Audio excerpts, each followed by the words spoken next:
the head of the police, Daniel Levy.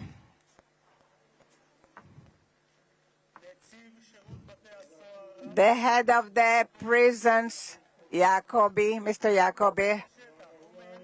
He's one of those who is in Mr. Eyal Kaspi, the head of the fire, the head of the Mossad, Mr. David Barnea.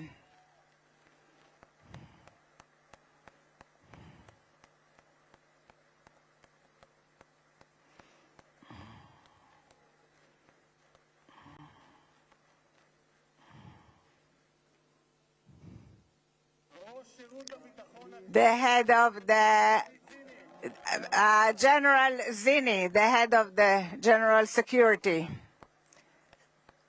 Great success to you.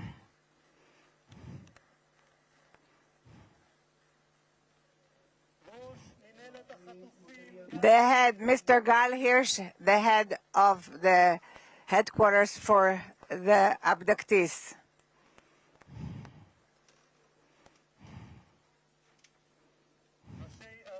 Mayors and the local authorities, the chairman of the Knesset who brought about a visit in 3 days, which usually takes 3 months, Mr. Itzik Edry, the secretary of the Knesset, the legal counsel of the Knesset, and the head of the Knesset, members of the management of the Knesset, families of the bereaved, families of the abductees.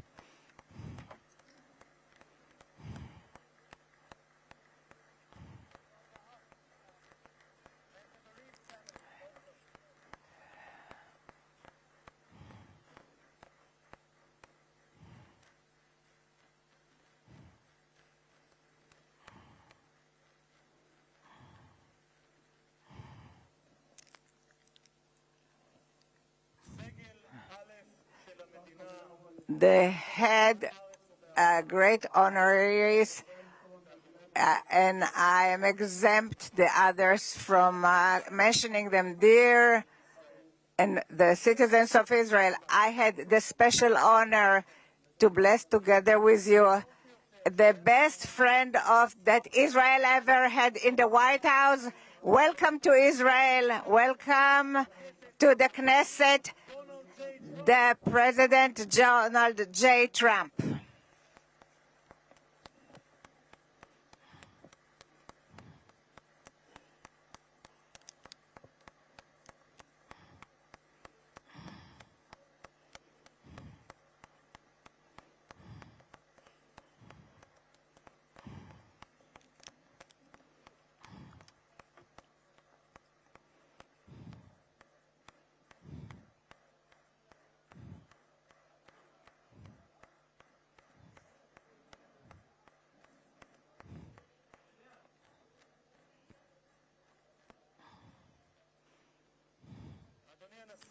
Mr. President, I would like to thank you that you granted the Knesset the honor that it is the first parliament that you are visiting in your present term.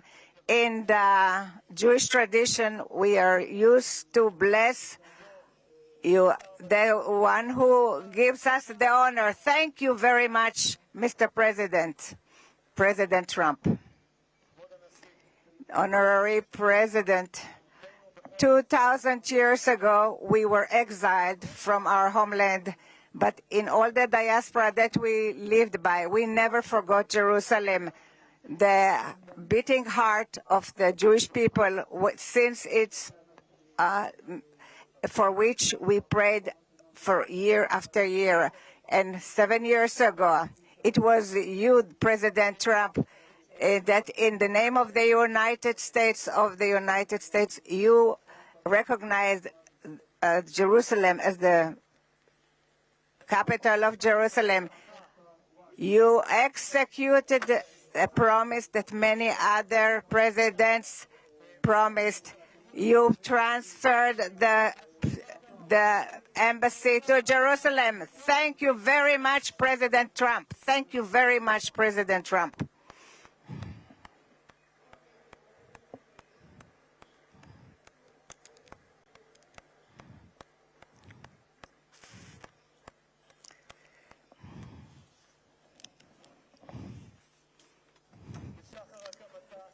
In the dawn of its establishment, Israel was forced to fight, but it always extended its hand to peace. 7 years ago, you led the Abraham Accords, and I had the privilege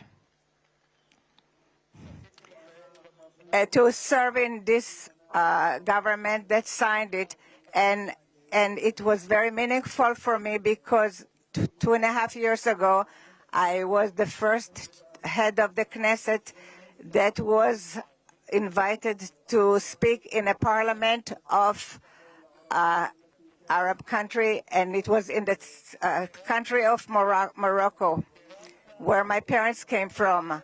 You made its relationship closer in accord that it's peace for peace. Thank you very much, President Trump.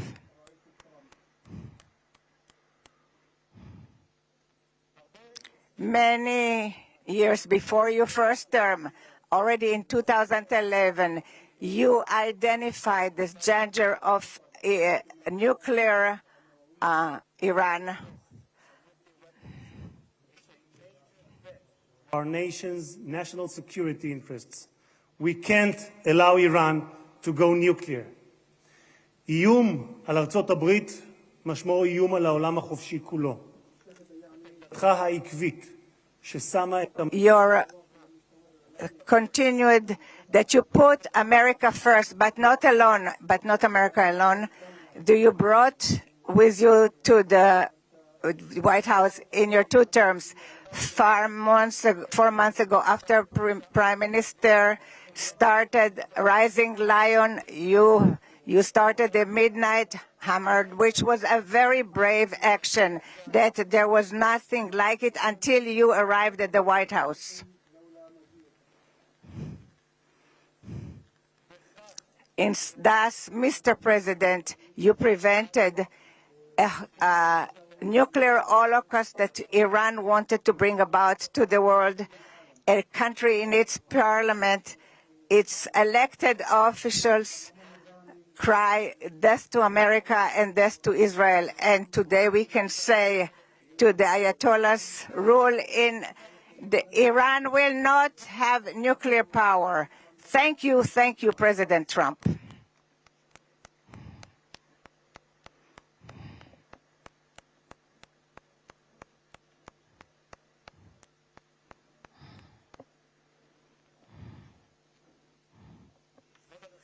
Mr. President, today the Jewish people are ending the holiday of Sukkot, and tomorrow it will be Simchat Torah. And 2 years ago in Simchat Torah, it was the most difficult day for the State of Israel since its establishment and for the Jewish people since the Holocaust. Many times I came with many visitors to the area of the slaughter, and I saw the horrors. And few weeks after the 7th of October, I accompanied Jared and Ivanka who came to those difficult areas. We saw what we were in Kfar Aza, and we saw what we hope that we will never see again, horrible sights of pogroms, children, men and women, the elderly, they are no longer there. The Satan not only murdered and raped and many of our brothers and sisters, he also abducted the live and the dead. And since then, this has been the longest and the most just war. This wound of our brothers in prison has been when all the nation of Israel has been in pain of the families of the abducted until this morning. For 2 years, in the gallery where the guests are sitting, we had photos of the hostages. But this morning, towards this historical day, we were able to remove the photos, and I will do something spontaneous, and I will remove the pin that I received from Tzvika Moore. I am removing it because a minute ago I spoke to Tzvika Moore's brother, and they are celebrating this unification. Thank you so much, President Trump. Thank you so much, President Trump.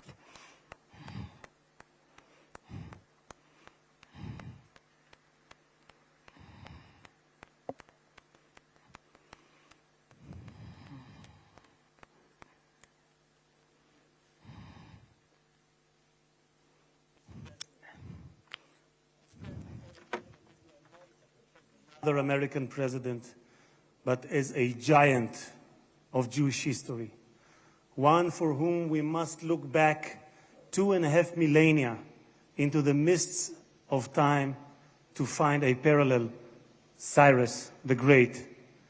You, President Donald J. Trump, are a colossus who will be enshrined in the pantheon of history. Thousands of years from now, Mr. President, the Jewish people will remember you. We are a nation that remembers.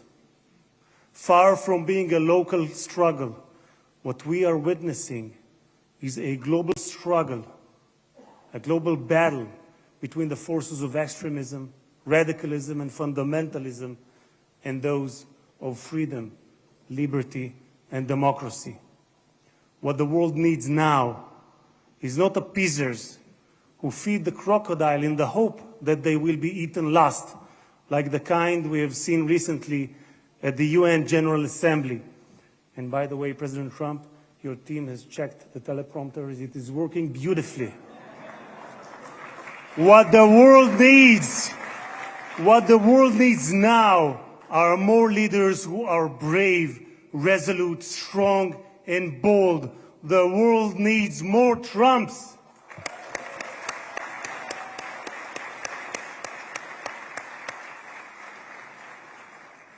Mr. President, with your permission, I would like to take this moment to address Prime Minister Netanyahu.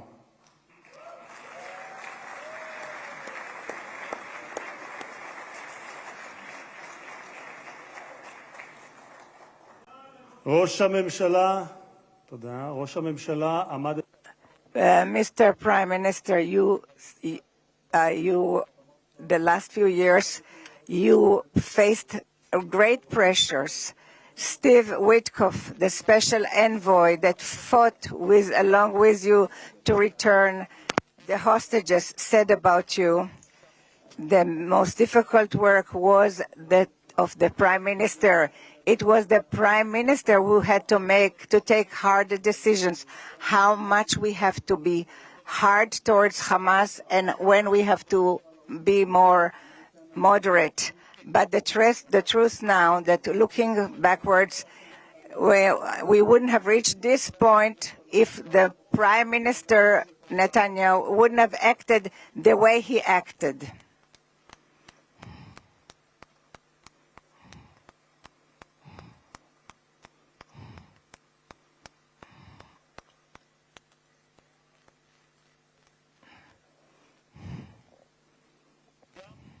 Also, my President Trump believes that the Prime Minister Netanyahu made hard decisions, and there were people who would have been less brave who wouldn't have made these decisions. We are here today because the Hamas did not have an alternative. So says Witkoff. The pressure was great, and therefore we progressed immensely, and this is what brought about this agreement. This is what the envoy Witkoff has stated. Mr. Prime Minister, yesterday, on his way to Israel, the President Trump that you are the right person at the right time. And I'm proud to say here in front of the whole world that thanks to you, we achieved the great things that we have achieved. Thank you so much, Mr. Prime Minister.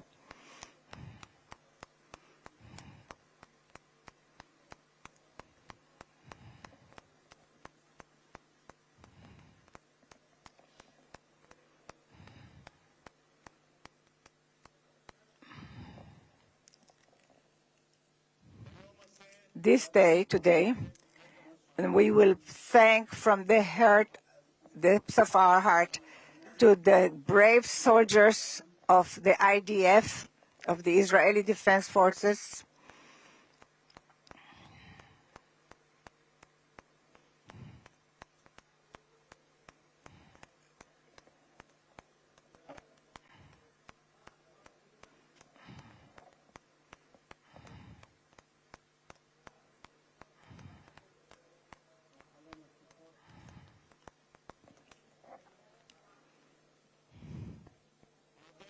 we will thank to the IDF brave soldiers who fought like lions and endangered their lives in order to protect the state of Israel. Many of them sacrificed their lives for the country that bows its head.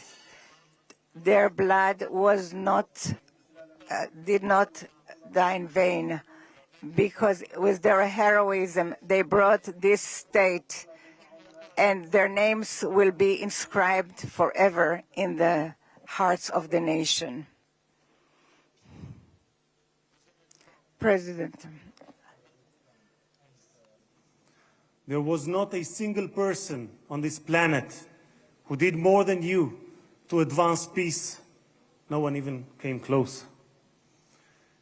Your election to the presidency marked a turning point, not only for the United States, but for the entire world.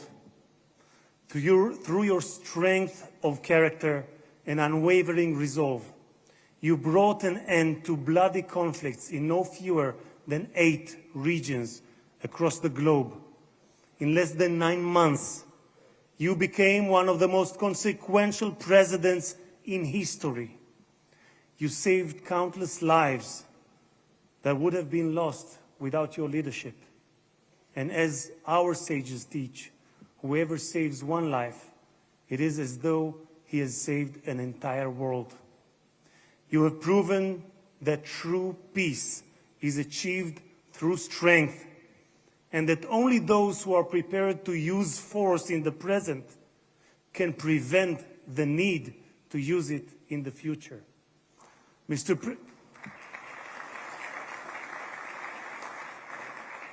President, you, more than any other individual, are deserving of the highest recognition for your efforts in promoting peace.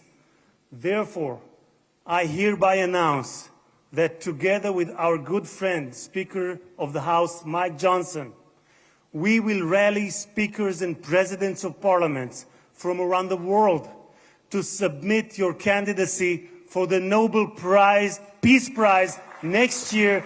There is no one more deserving than you, President Trump. No one.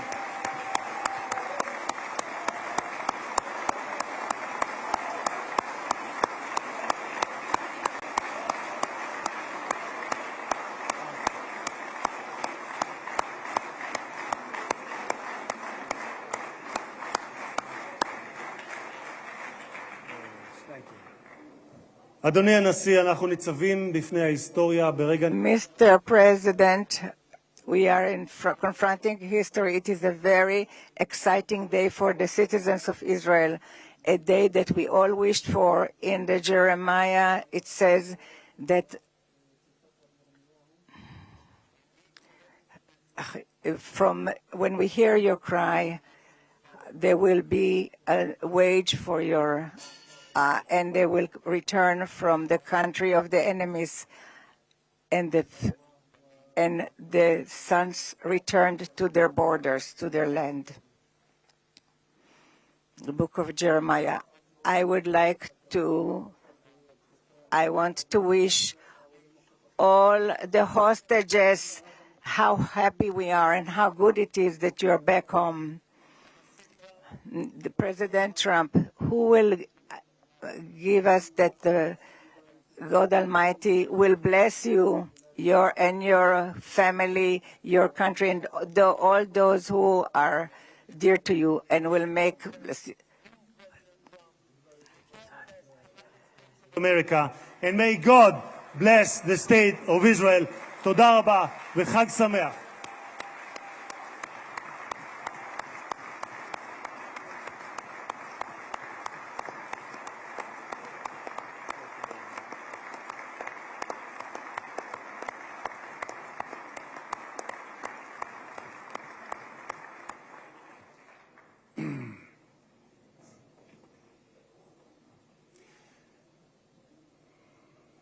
אני מתכבד להזמין כעת את ראש הממשלה. I'm inviting now Mr. Benjamin Netanyahu, the Prime Minister, to say a few words.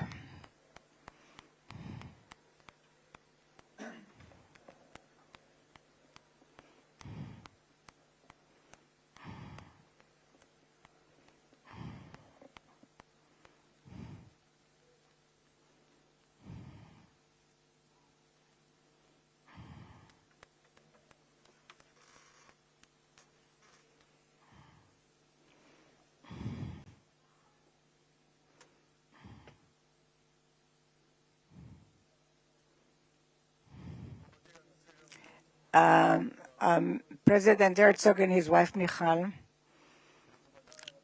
and the great honorary guests, and headed by our great friend, the President of the United States, President Donald J. Trump.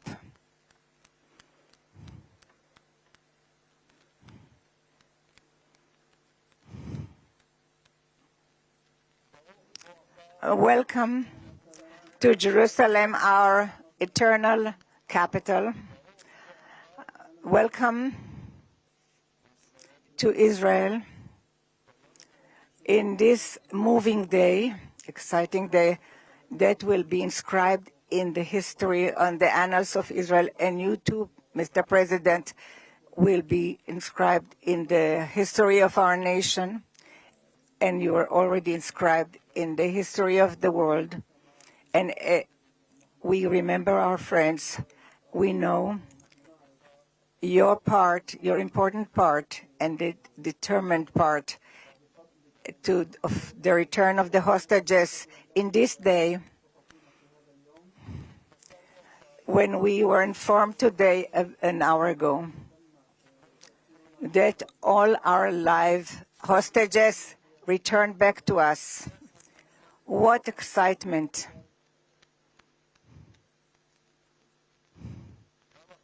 How long we've waited for this moment, and we have committed to return everyone. And I want to thank you personally and on behalf of the whole nation. Thank you, Mr. President, President Trump. Thank you, Mr. President.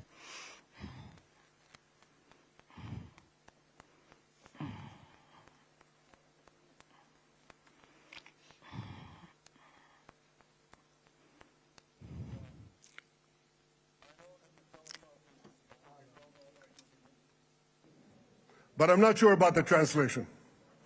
So I'll say words in English. President Trump, the Knesset welcomes you and your distinguished delegation to Jerusalem, our eternal capital. This is your first visit to Israel since you recognize Jerusalem as our capital and moved the embassy here. Thank you, President Trump, for that.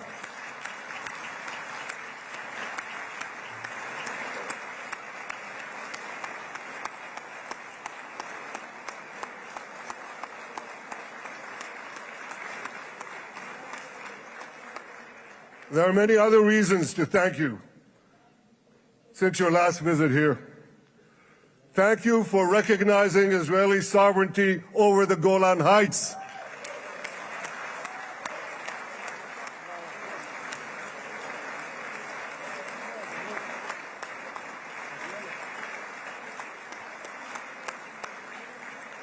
Thank you for standing up to the lies against Israel in the United Nations.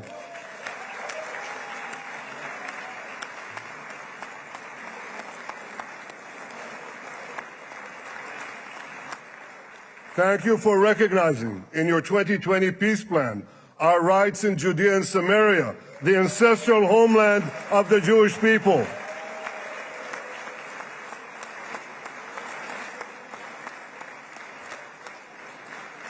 Thank you for brokering the historic Abraham Accords.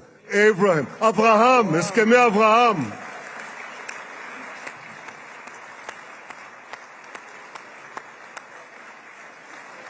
Thank you for withdrawing from the disastrous Iran nuclear deal.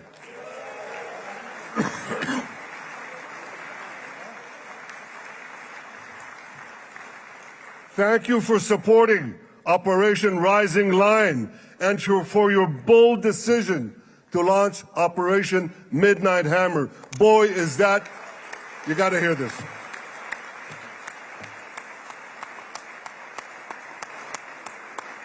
This is the most fitting name ever named for a military operation, because a little after midnight, you really hammered them.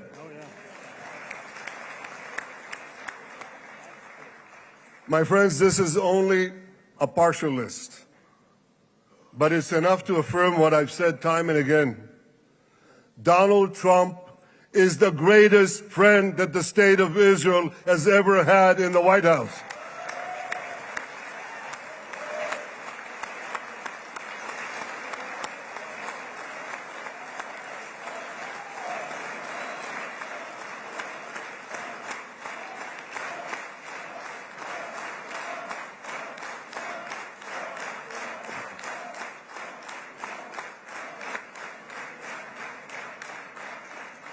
No American president has ever done more for Israel. And as I said in Washington, it ain't even close. It's really not a match. Mr. President, today we welcome you here to thank you for your pivotal leadership in putting forward a proposal that got the backing of almost the entire world. A proposal that brings all our hostages home.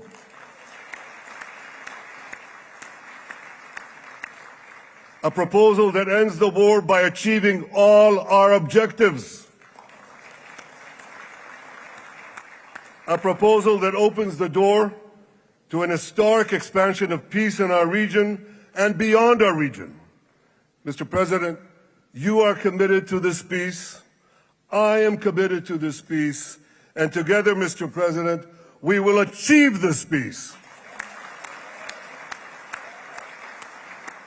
We've done it before. We've done it before in the Abraham Accords, and we'll do it again. Mr. President, today the Jewish calendar marks the end of 2 years of war.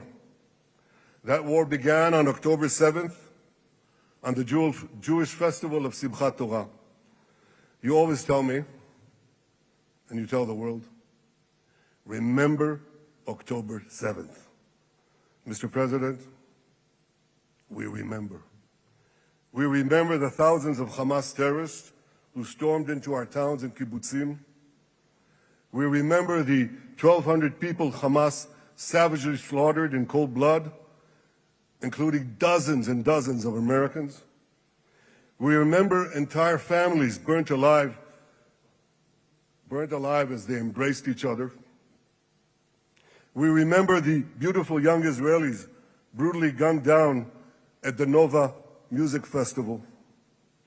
We remember the hundreds of our citizens who were dragged into the dungeons of Gaza, including 12 Americans, men and women, young and old, babies, and elderly Holocaust survivors. My friends, Mr. President, Donald, these monsters take babies as hostages. In response to this barbaric attack on October 7th, Israel did what it had to do. With indomitable courage, we set out to defend our people, to defeat our enemies, and to release our hostages. Our heroic soldiers fought like lions. They fought on the front lines of civilization and barbarism. Israel achieved amazing victories over Hamas and the entire Iran terror axis. Sinwar, Dev, Hania, Nasrallah, Assad, they're all gone.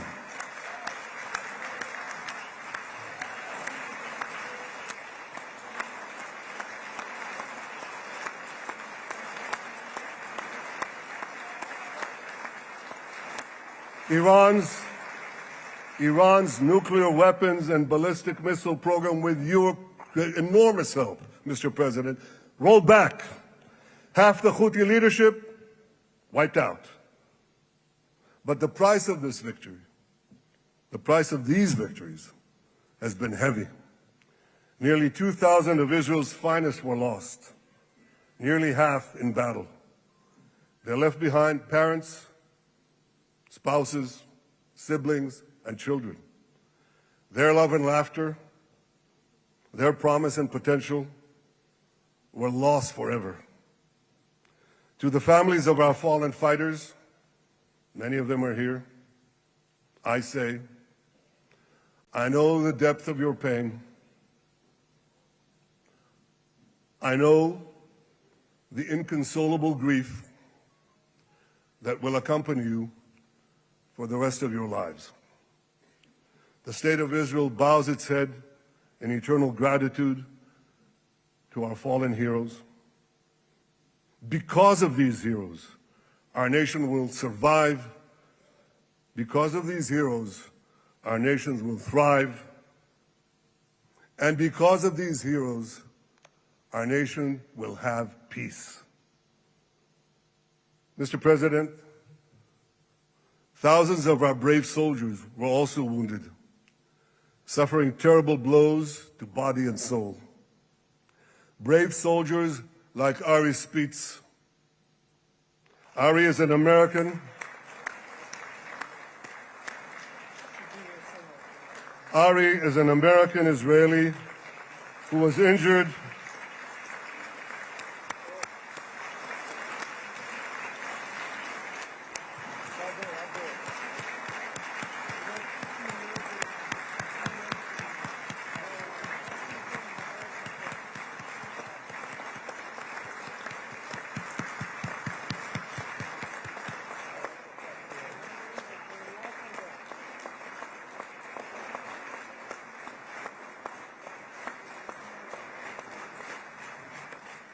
Ari is an American Israeli who was injured in Gaza while searching for Hamas terrorists and weapons. 2 of Ari's comrades were killed in this action, and 10 were injured. Ari was presumed dead, but made a miraculous recovery despite losing 3 limbs. Ari, stand up for a minute alone. Stand up. There you go. There. Ari, you are the spirit of Joshua. You are the spirit of David. You are the spirit of the Maccabees. You are the spirit of Israel. I salute you. We all salute you.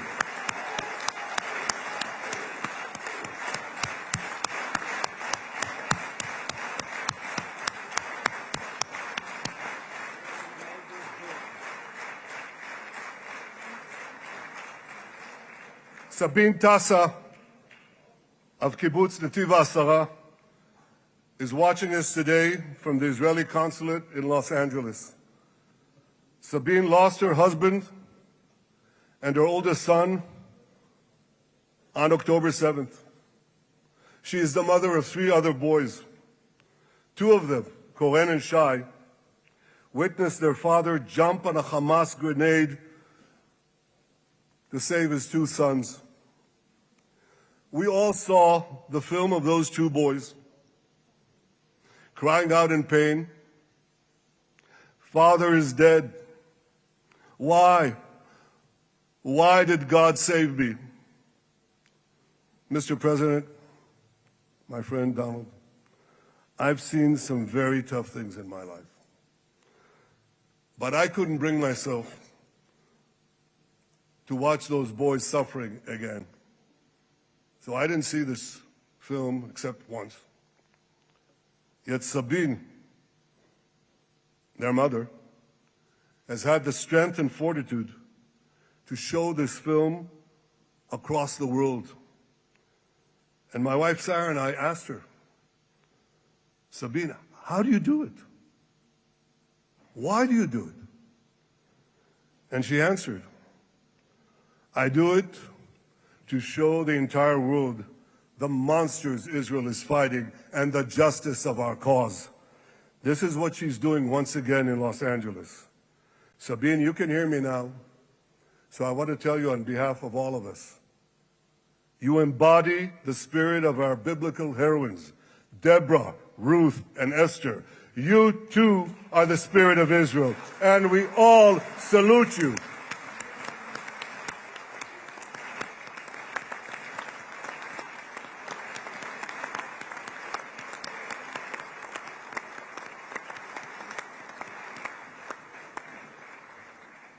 Mr. President, you asked me on our many conversations during the 12-day war with Iran, you asked me, how are the people holding up? And I said to you, our people are strong. Israelis are a nation of lions with unlimited resolve to defend our country and secure our future. The people give strength to our soldiers, and the people give strength to me and to my colleagues. The Jewish people have risen from the ashes time and again, but when we formed the State of Israel and the Army of Israel, we pledged never again would be defenseless against our enemies. And that resolute strength not only assures our survival, it assures our future, it assures peace. We have paid a high price for this war, but our enemies now understand just how powerful and just how determined Israel is. They understand that attacking Israel on October 7th was a catastrophic mistake. They understand that Israel is strong and that Israel is here to stay. And this, Mr. President, is the indispensable foundation of peace. Peace through strength. Ladies and gentlemen, this is a momentous day, a day of great joy as the remaining hostages come home. My wife Sarah and I have met with the hostage families many times. There were no words to describe their agony, only tears of bottomless sorrow and unimaginable pain. At the beginning of the war, I promised to bring all the hostages home.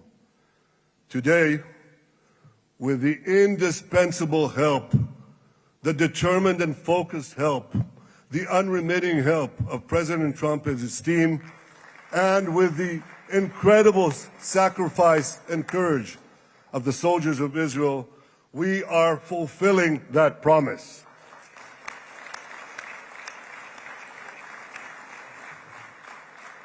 It has been a long journey to get here. In the first week of the war, our brave soldiers put military pressure on Hamas, and the international community put diplomatic pressure on them. This enabled us to secure the release of over 100 hostages. In heroic rescue attempts behind enemy lines, Israel's special forces rescued 8 live hostages and brought back the remains of dozens more. But as time went on, we all know what happened. The diplomatic pressure was turned on its head. More and more governments bought into Hamas's false propaganda. More and more governments succumbed to anti-Semitic mobs in their own countries. They just turned on Israel. They called for us to surrender to Hamas demands, just leave Gaza immediately, they said, end the war without committing to disarm Hamas, without committing to demilitarize Gaza. Had Israel succumbed to those demands, not only would Sinwar, Nasrallah, Assad, and Iran's missile and nuclear program remained intact. Not only that, because in no time, the Hamas killers would be back on the border fence, ready to repeat the horrors of October 7th again and again, as they vowed to do. But just at that point of maximum pressure on Israel, a man named Donald J. Trump was elected President of the United States.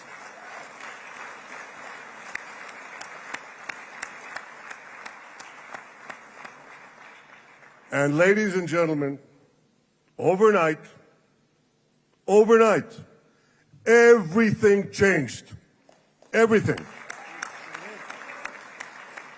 We felt it right here. Mr. President, thanks to your unequivocal backing of Israel, we secured a second hostage deal within weeks of your election. And in the months that followed, we worked closely together to forge a path to bring the remaining hostages home and end the war. End the war in a way that ensures the disarming of Hamas, the demilitarization of Gaza, and that Gaza would never again pose a threat to Israel. 2 months ago, you fully backed my decision to send the IDF into the last Hamas stronghold in Gaza City. You shared my view that this military pressure would help free the hostages. And despite all the criticism, all the naysayers, we were right. Hamas caved in. And 2 weeks ago, you succeeded in doing something miraculous. You succeeded in doing something that no one believed was possible. You brought most of the Arab world, you brought most of the world behind your proposal to free the hostages and end the war. I want to thank Steve Witkoff, Jared Kushner, and Ron Dermer for their great contribution to this effort.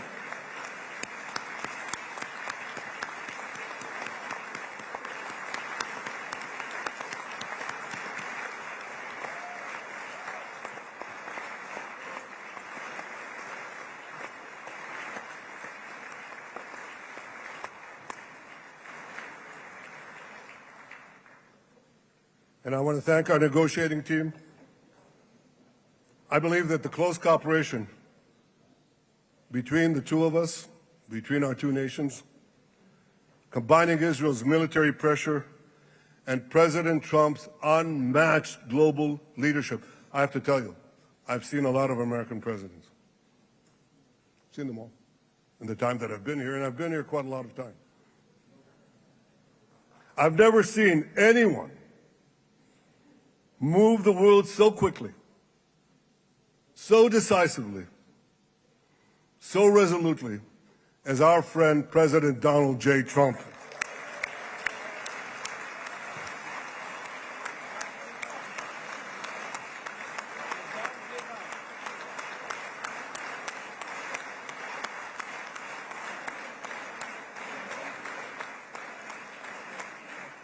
With our military pressure and President Trump's global leadership, we achieved this historic moment.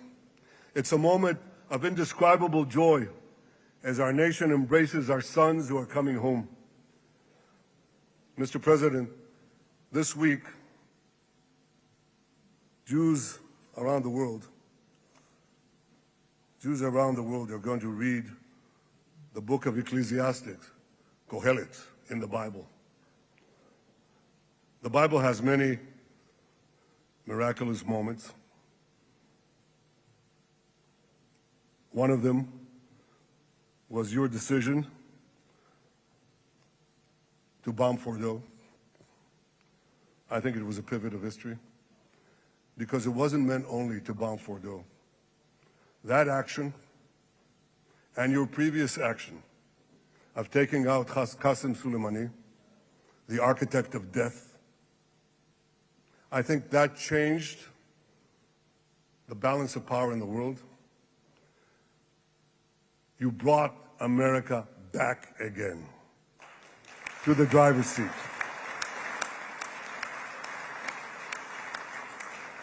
Now, I said that we're going to read this week the book of Ecclesiastes.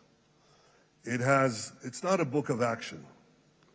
It's a book of meditations, of thought, of perspective on life and on death. And in this book, we read the immortal words of King Solomon. To everything there is a season, and a time for every matter under heaven. Et milchama ve'et shalom. A time for peace and a time for war. The last 2 years have been a time of war. The coming years will hopefully be a time for peace.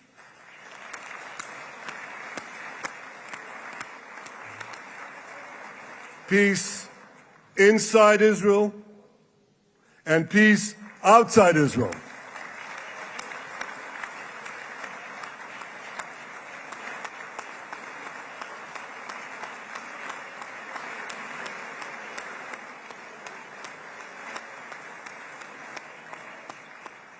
I look forward to continuing marching with you on the path we paved together with the Abraham Accords. Under your leadership, we can forge new peace treaties with Arab countries in the region and Muslim countries beyond the region. Abraham's children will work together to build a better future, a future that will unite civilization against barbarism, light against darkness, and hope against despair. And my friends, I believe that with President Trump's leadership, this will happen a lot faster than people think.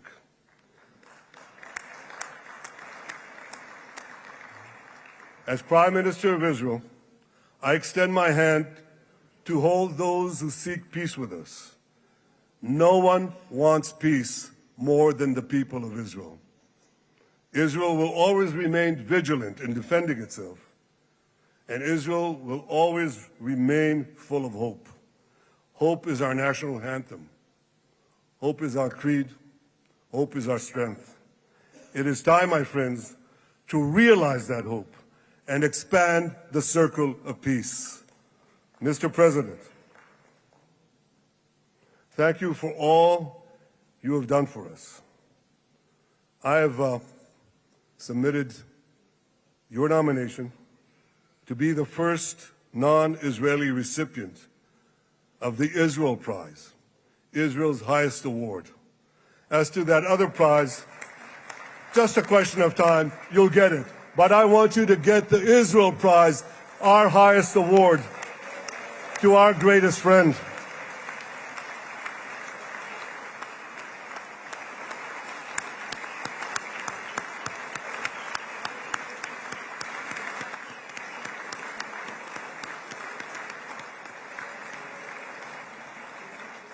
When others were weak, you were strong. When others were fearful, you were bold. When others abandoned us, you stood by our side. On behalf of the government and people of Israel, I thank you for your extraordinary friendship. Thank you for helping bring our hostages home. Thank you for supporting Israel's march to victory. Thank you for paving a path to peace. מכובדי נשיא ארצות הברית, ידידי דונלד. Honorary President, welcome to Israel. Welcome to Jerusalem. Welcome in this exciting day that brought us to this day.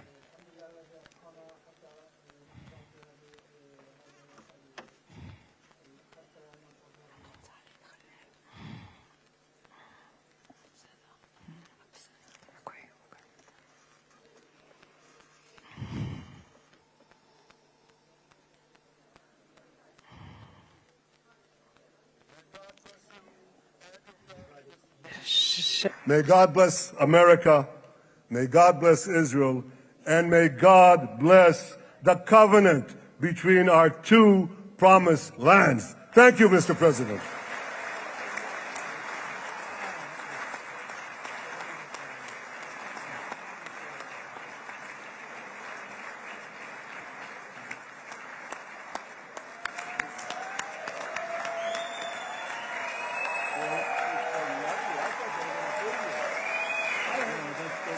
But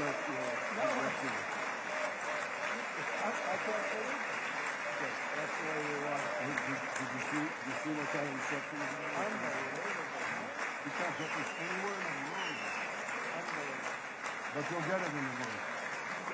Thank you.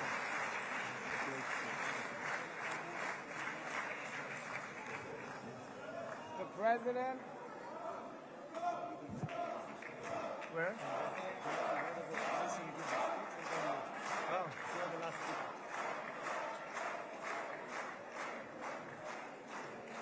Come on up, opposition. Come on, opposition. Yeah. Okay.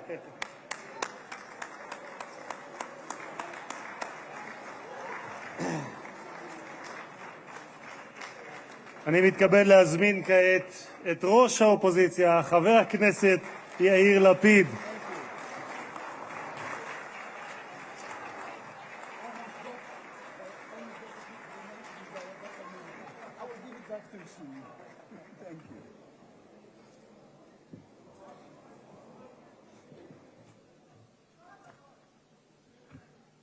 Mr. Speaker, members of Knesset, ministers, President Herzog, Prime Minister Netanyahu, distinguished guests, Your Excellency, President Trump.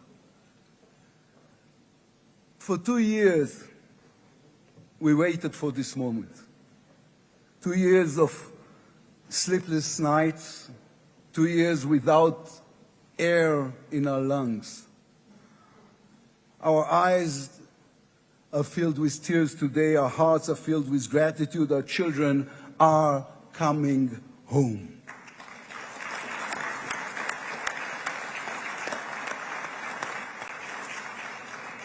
In the Babylonian Talmud, a sacred book of the Jewish people, it is written, whoever destroys one life, it is as though he destroyed an entire world, and whoever saves one life, it is though as he has saved an entire world. Mr. President, you have saved the lives of our hostages.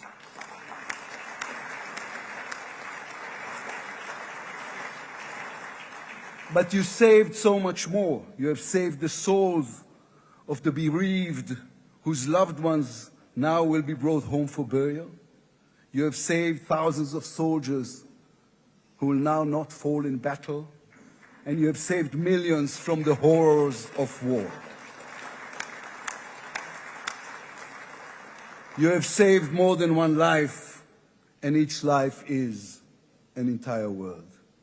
This is a historic moment, and a reminder that history is shaped by people. It is shaped by those who know the past, but have the vision to change the future. When you were elected, you declared that you would be the president of peace. You have kept your word. The fact that you were not awarded the Nobel Peace Prize is a grave mistake by the committee. But they will have no choice, Mr. President. They will have to award it to you next year.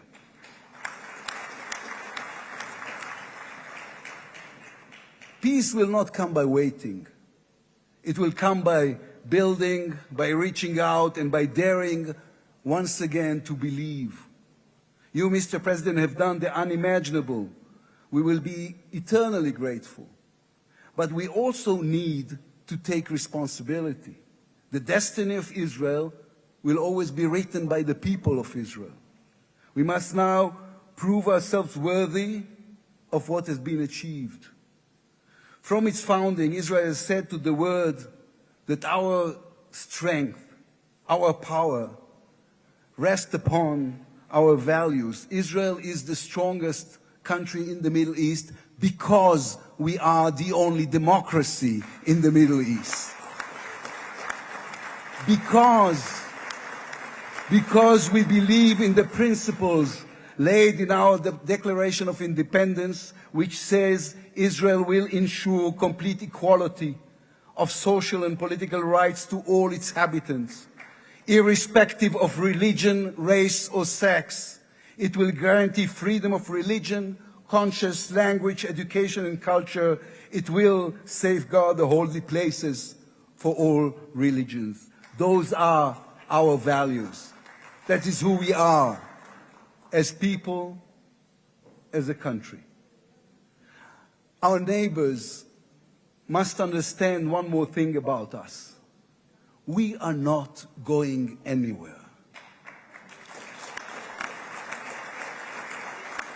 The Middle East is our home. We are here to stay. Our story did not end in the Bible. It began there. It continues in our laboratories and universities, in our innovation hubs. Hamas, Hezbollah, Iran, and the Houthis, they all read the wrong intelligence reports. The real intelligence report on Israel's intentions is found in the book of Genesis. And I will give you and your descendants after you the land of Canaan for an everlasting possession. We call upon the nations of the Islamic world and all our neighbors, Saudi Arabia, Syria, others. We are here to stay. We can do great things together. Come and talk to us. Mr. President, you are the one who can make it happen as you did with the historic Abraham Accords. Then too, no one believed it was possible. Then too, you imposed your vision on everyone. While others spoke of difficulties, you created opportunity. You can be the one to bring the next wave of peace. The people of Israel support this. They want this. We are ready.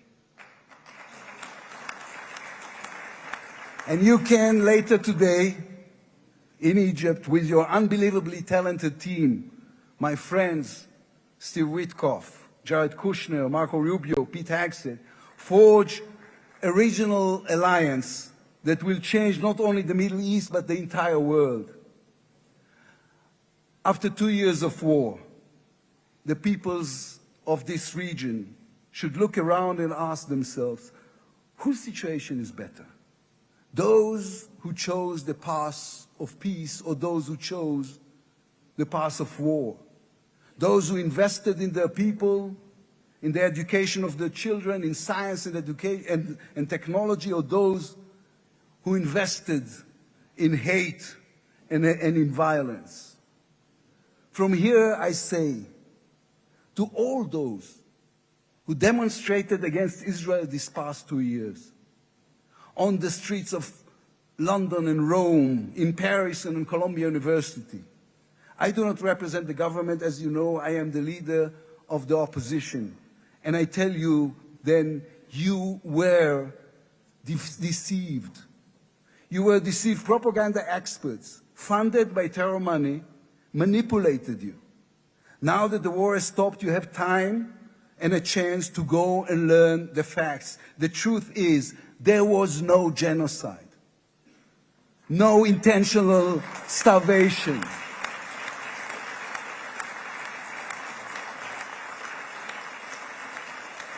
The truth is, there was an army and a country fighting in the most complicated conditions imaginable against terrorists who send their own children to die for a follow-up, who use their own children as human shields. The truth is that the democratic state was attacked by a fanatical terrorist organization. 1,200 people were killed in one day. Women were raped. Babies were burned alive. And all the while, they played with your minds, selling you the absurd idea that supporting Islamic terror is somehow a liberal value. There is good and evil in this world. When you stand with Hamas, you stand with evil. When you stand with Hezbollah, you stand with evil. When you stand with the Iranian regime, you stand with evil. When you stand with Israel, you stand on the side of justice.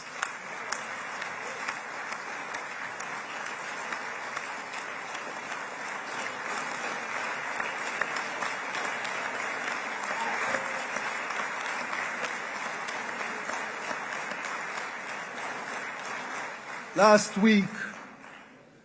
week I attended the 7th October memorial ceremony. An inspirational woman called Galit Dan spoke on stage. Galit had a daughter, Noya, a 13-year-old girl who was autistic like my daughter. And Noya was full of light. She loved Harry Potter.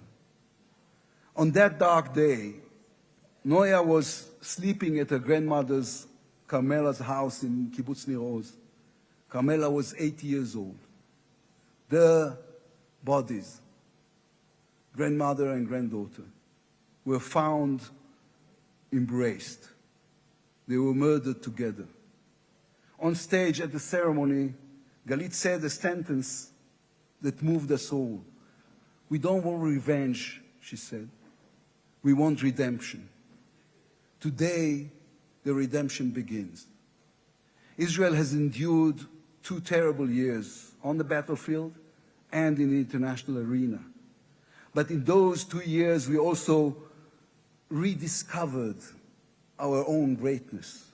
We remember how good we can be, our pilots who took control of the skies over Iran, our industries leading the world in technology, our civil society, which reached out to help every victim of the war.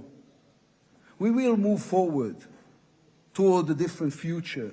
Our heroic soldiers who saved us all will fold away their uniforms and rise as teachers and engineers, scientists and innovators, investors and small business owners.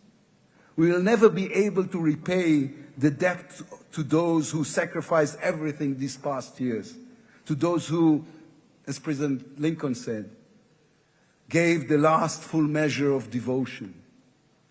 We can only be worthy of them, worthy of their sacrifice.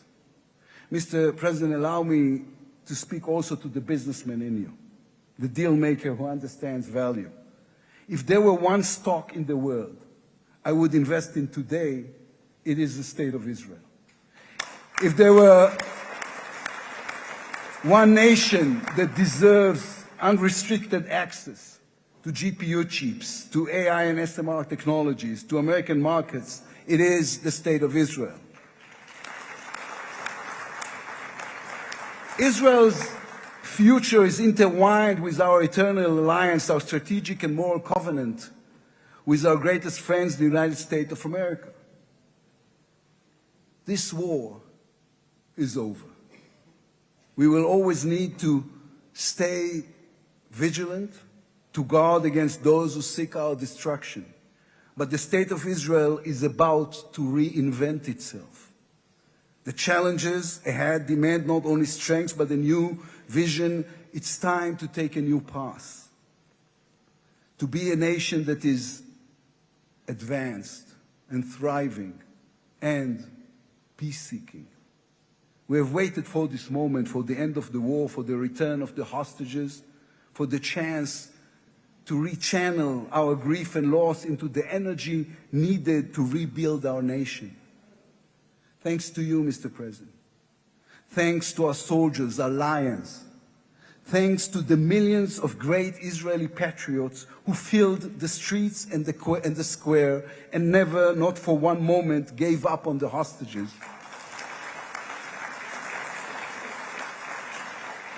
Thanks to all of them, the strength within us can now rise, succeed, and build for our future and for our children. Thank you very much. God bless the United States of America. Am Israel Chai.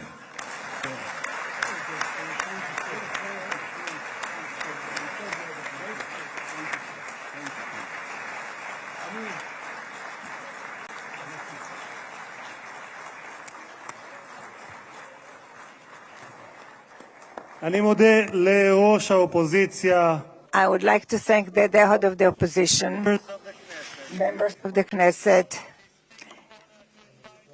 President of the United States of America, His Excellency Donald J. Trump, to address the Knesset.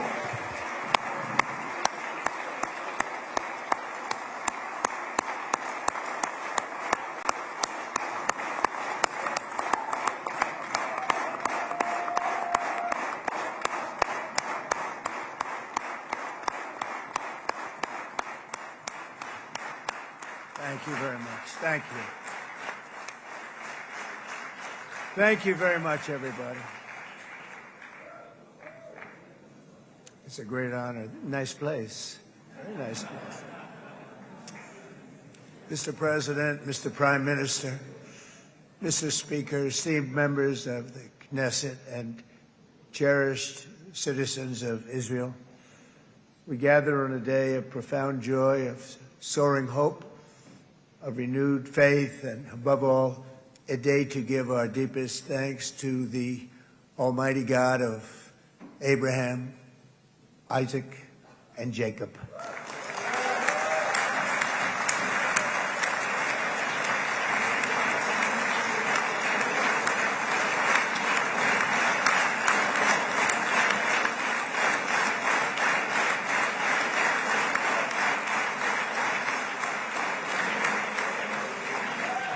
After 2 harrowing years in darkness and captivity, 20 courageous hostages are returning to the glorious embrace of their families, and it is glorious.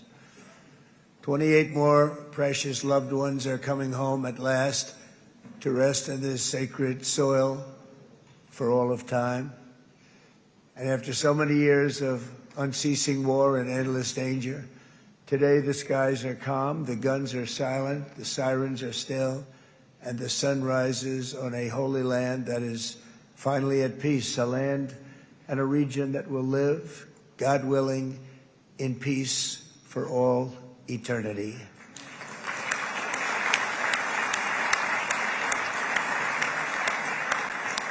This is not only the end of a war, this is the end of an age of terror and death, and the beginning of the age of faith and hope and of God. It's the start of a grand concord and lasting harmony for Israel and all the nations of what will soon be a truly magnificent region. I believe that so strongly. This is the historic dawn of a new Middle East. I want to express my gratitude to a man of exceptional courage and patriotism, whose partnership did so much to make this momentous day possible. You know who I'm talking about. There's only one, Prime Minister Benjamin Netanyahu. Bibi, please stand up.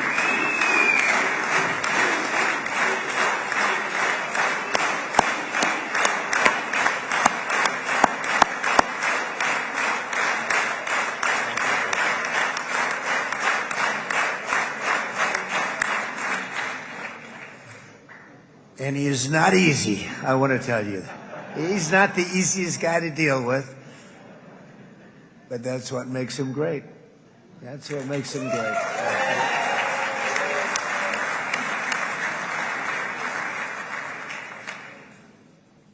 Thank you very much, baby. Great job.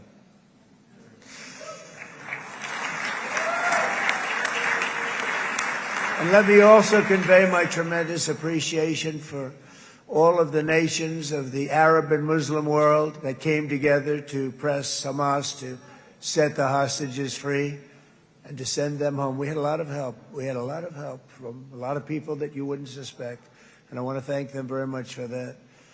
It's an incredible triumph for Israel and the world to have all of these nations working together as partners in peace. And it's pretty unusual for you to see that, but it happened in this case. This was a very unusual point in time, a brilliant point in time.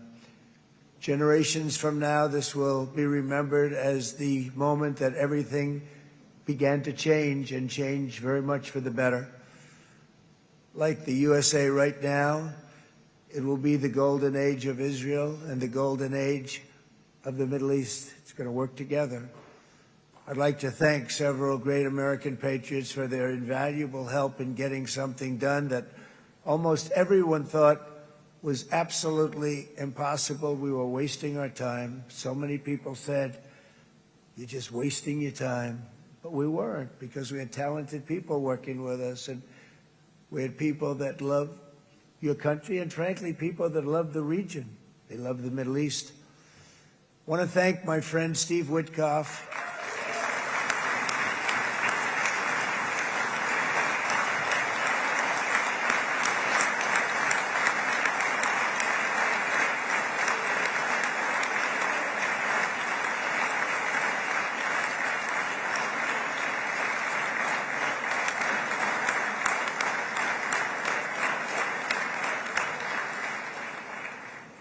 You know, Steve was chosen by me. He never did this before, but I knew him as a few things. He was a great businessman, but I know a lot of great businessmen, to be honest with you. He had tremendous negotiating skills, but I know a lot of people that negotiate pretty well, although it is an art. But there are people that can negotiate pretty well. But most importantly with Steve, he's just a great guy. Everybody loved him. Everybody.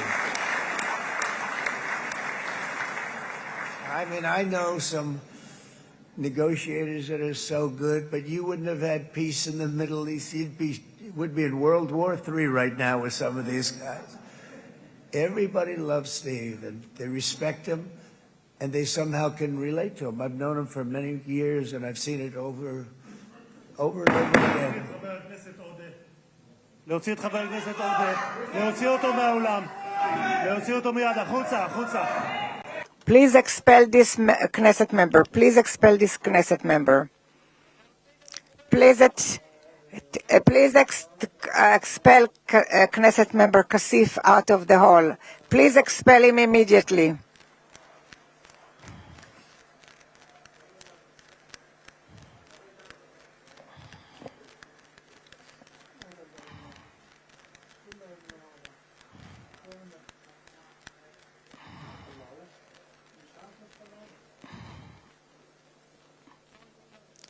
And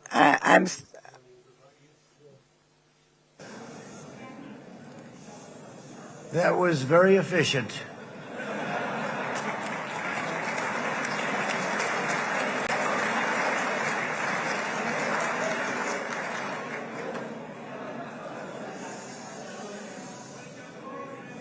So back to Steve.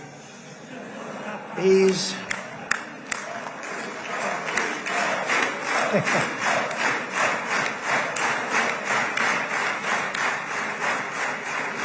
But I tell one story because he was so involved, and then we called in Jared. We need that brain on occasion. We got to get Jared in here. We got to get a certain group of people. But Steve started this all by himself. I call him Henry Kissinger, who doesn't leak. Okay? Henry is a big leaker. He leaked. Steve doesn't leak. Steve just wants to get the job done. He wants to do what's right. But I'll give you just a quick story because, as you know, he's working on the war with Russia and Ukraine, a war that would have never happened if I were president. A shame. 7,000 young soldiers a week are being killed. More than that this last week. It's a shame. Should have never happened. But it did happen, and we won the race, and I took over this horrible war that's been raging, and I thought it would be easily settled. I thought it was a hell of a lot easier than doing what we just did very successfully with Israel and a lot of other people.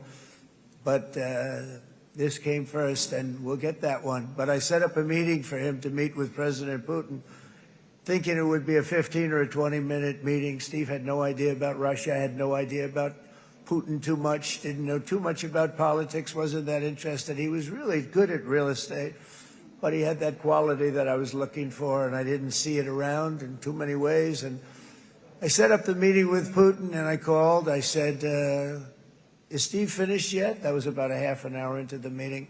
No, sir, he's not. He's still inside. This is in Moscow. I said, well, how's he doing? I don't know, sir. He's still inside. I called up an hour later.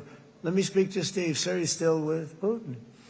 He's with President Putin. I said, wow, that's a long meeting, 1 hour. I called up an hour later, he was still with Putin. 3 hours later, he was still with Putin. 4 hours later, he started to get the word that he was going to be coming out soon. And in 5 hours, he came out. I said, what the hell were you talking about for 5 hours? And he says, just a lot of interesting things. We're talking about a lot of interesting things, including what he went in there for, but you can't talk about it for 5. You can talk about it for a certain period of time, and you know what you're getting. But that's a talent. That's a talent, where you can do that. Most people I'd send in, number one, they wouldn't be accepted. Number two, if they were, the meeting would last 5 minutes, and that's what happens with Steve. Everybody loves him. They love him on this side. They love him on the other side. and he really is. He's a great negotiator because he's a great guy. So thank you very much, Steve, very much.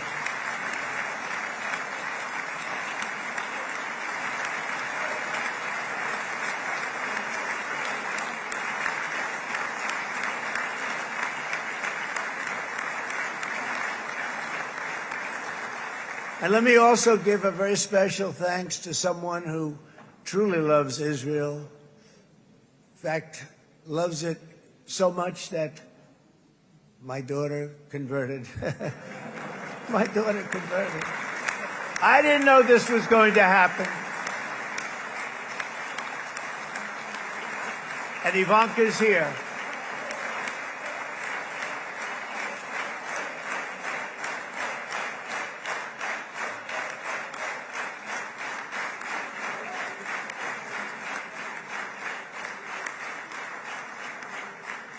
And Bibi, you do know this was not in the cards for me. You understand that. And she is so happy, and they are so happy. At least I think they're happy. If they're not, we have a big story, right? No, they have a great marriage, and they get along great. They're best friends. They have a very special relationship. But Jared has been so helpful. He really did something very special. He established the Abraham Accords with a group of very wonderful people. I like calling it the Avraham Accords because people that, what? Avraham. It's so cool. It's so much sort of nicer, you know, the Abraham versus the Avraham.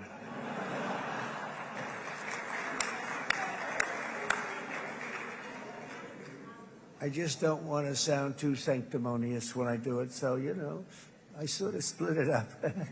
This way we keep everybody happy. But we have some very great talent, and they have no excuses for anything that's taken place because we had some unbelievably good people working on this. And then you're going to add a man named Marco Rubio, who is also here. That's right.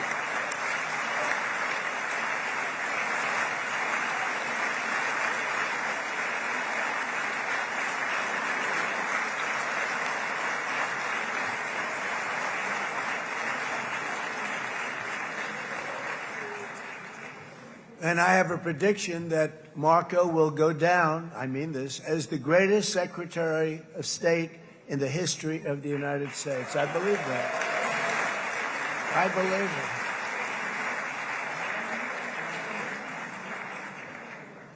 it. And he and I, you know, we really fought it out. You remember, he was tough. He was nasty. Who the hell thought this was going to happen, Marco, right? And now I'm saying he's going to go down as the greatest. He will.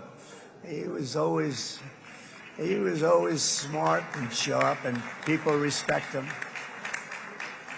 And then we have somebody who's young, but an unbelievable leader. I saw it a long time ago, and he's turned out to be even better than we thought. Right, Susie? I think even better.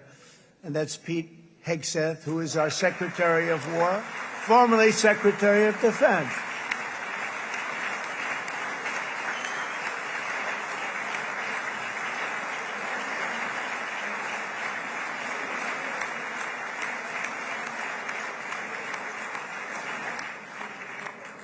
And as you know, we decisively won World War I. We decisively won World War II decisively. And everything in between and everything before it, we won everything. And then they had the brilliant idea of changing the name from war, you know, it was war, to defense. And with that went a certain thinking. And we fought in a very politically correct way after that. We always had the strongest military, and now we have a stronger military than we've ever had before because of my first term. I've totally rebuilt the military, every aspect of it. But we have, if you think, we settled 8 wars in 8 months. I'm now including this one, by the way, if that's okay. They may say, well, that was quick. Because yesterday I was saying 7, but now I can say 8. The hostages are back. The hostages are back.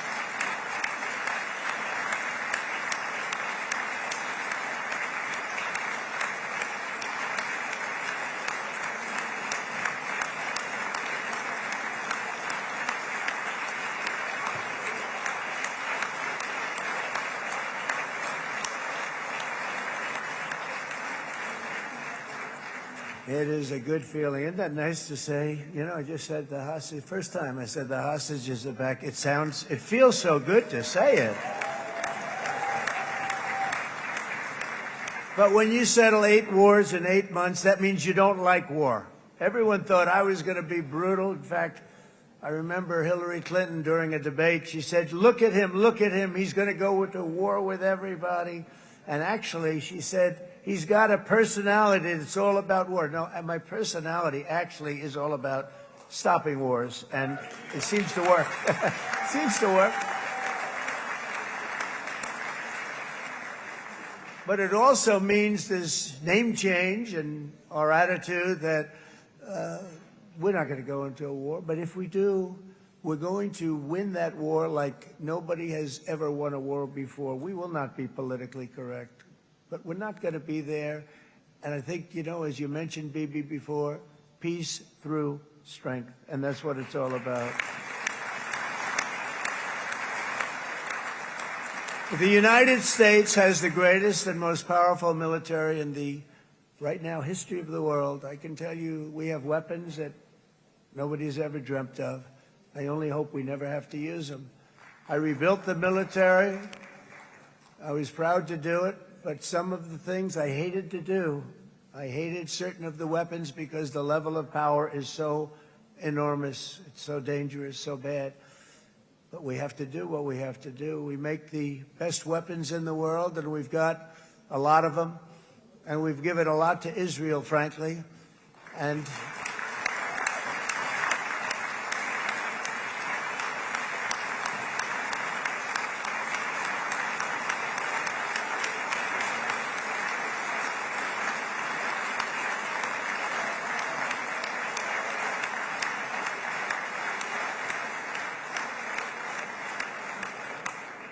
I mean, Bibi would call me so many times, can you get me this weapon, that weapon, that weapon? Some of them I never heard of, Bibi, and I made them. But we'd get them here, wouldn't we? And they are the best. They are the best. But you used them well. It also takes people that know how to use them. And you obviously used them very well. But so many that Israel became strong and powerful, which ultimately led to peace. That's what led to peace. So as we celebrate today, let us remember how this nightmare of depravity and death all began. 2 years ago, on the eve of the Simchat Torah holiday, thousands of innocent Israeli civilians were attacked by terrorists, and one of the most evil and heinous desecrations of innocent life the world has ever seen, the worst slaughter of Jews since the Holocaust. The cruelty of October 7th struck to the core of humanity itself. Nobody could believe what they were witnessing. The United States of America grieved alongside you, and we mourned for our own citizens who were so viciously taken that day. And to all the families whose lives were forever changed by the atrocities of that day, and all of the people of Israel, please know that America joins you in those two everlasting vows: never forget and never again.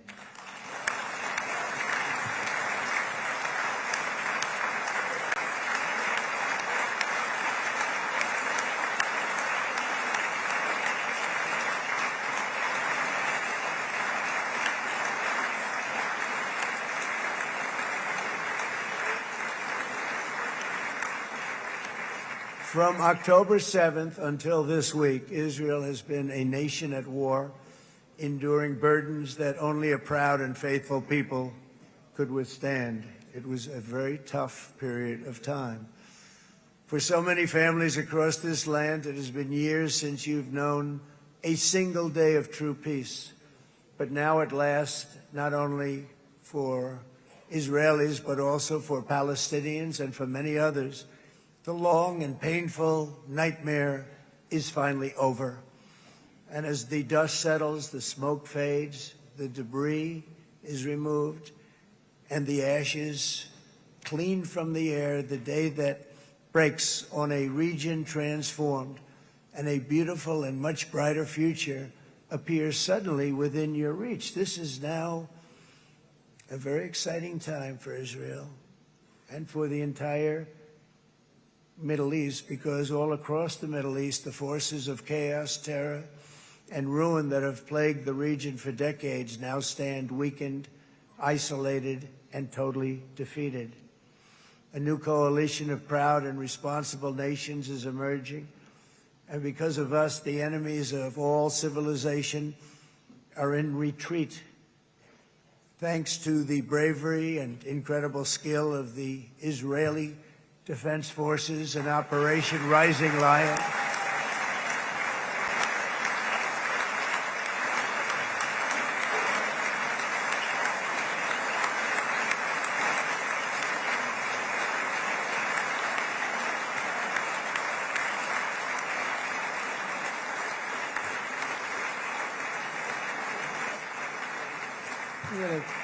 Guy's central casting. Let's put him in a movie. Look at him. Great job. And my people loved working with you. Loved it. They worked so well together. But many of Iran's top terrorists, including nuclear scientists and commanders, have been extinguished from this earth. And with Operation Midnight Hammer, boy, that's a great name for that, what we did.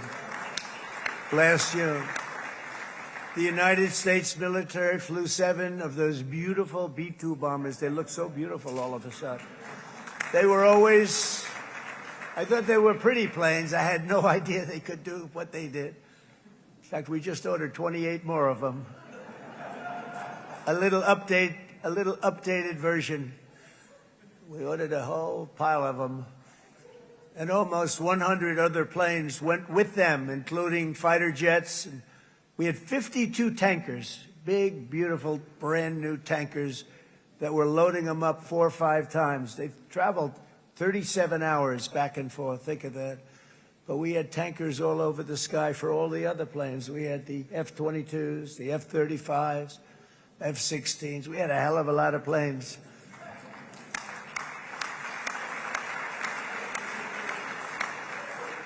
So we had 52 gas stations in the sky. That's what they call them.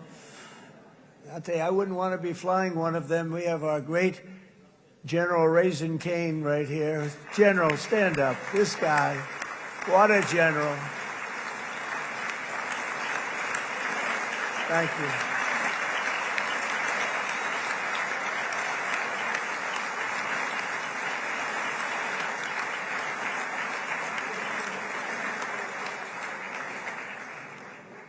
I asked General Cain, I said, you know, we're having problems with ISIS, and I was in Washington, and I asked, how long would it take to defeat ISIS? And my Washington generals told me, 3, 4, maybe 5 years, sir. I said, I don't get it. We got the best equipment in the world. Why? So I flew to Iraq, and I met with a man named Cain. He said, what's your first name? He said, they call me Raisin, sir. I said, wait a minute, your name is Raisin Cain? I've been looking for you for a long time. You gotta be kidding. So they told me 3, 4, 5 years to defeat ISIS. And I sit down with him and I say, why is it? I flew there in the dark of night. I landed, I'll never forget it. It was quite a trip. I'm glad I made it because I met him. I said, could I ask you, General? I come down. He's standing with another general and a sergeant. Everybody was like central casting. They could go into a movie right now. Between him and you guys over here, we could get rich making movies, okay? And they got along so great. That's the beautiful thing, that your military and our military, Bibi, got along so great. But I was told by the television generals in Washington, we have the best equipment in the world. Why is it taking so long? And they said, 4 years. I said, so let me ask you, Raisin, how long would it take you to defeat ISIS? Sir, we can do it in 3 weeks, but you'll probably have some time left over. I said, you got to be kidding. What the hell are you talking about? They said 4 years. I said, well, sir, look, it's not my place to say, but you're asking me the question. What you have to do is you hit him from the west, you hit him from the north, you hit him from the south, you hit him above, you hit him below. I said, so why didn't they do it? And he didn't want to speak badly of his superiors, which is hard to believe they were his superiors. Should have been the other way around a long time ago, because he's the one that did Operation Hammer. It was flawless. It was flawless. It was absolutely flawless. And I said, so you really think you can do it in 4 weeks? Yes, sir, 100%. You have to do it differently than they were doing it. They were using one base, and it was hundreds of miles away. And he says, we have all these portable bases all over the Middle East. And they didn't want to use them because they didn't want to offend the country where the portable... They wouldn't have even known what the hell the planes were going up, right?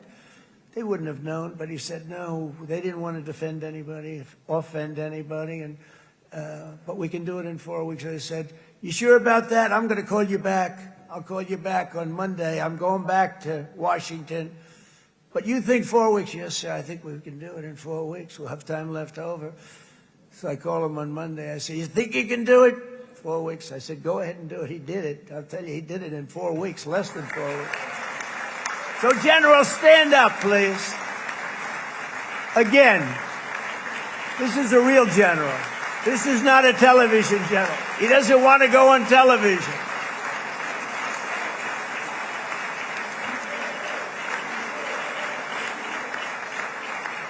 He doesn't want to go on television. I said the other guys love being on television.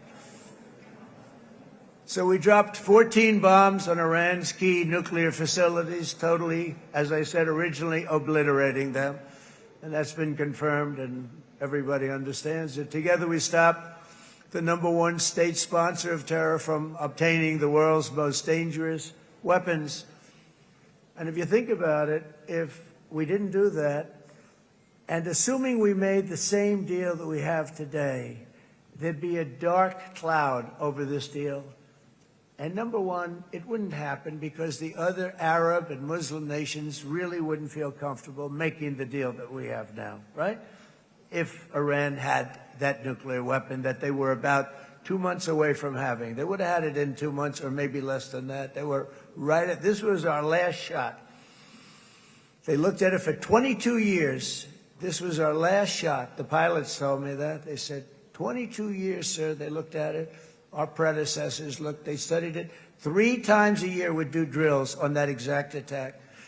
And boy, did they get it right. But let's assume they didn't, and let's assume there was large-scale nuclear weapons in the hands of Iran. We couldn't be here today. Even if we signed the deal, which we couldn't do because a lot of people would not want to have anything to do with it, we took a big cloud off of the Middle East and off of Israel.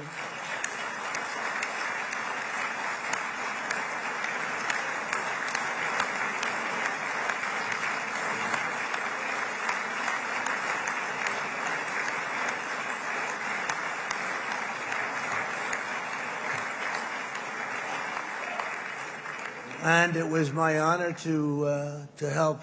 But isn't it true, though, that can you imagine the same, let's assume, Bibi, the same documents, we had everything the same, but you had somebody out there that was, in the opinion of everybody, all-powerful in the Middle East.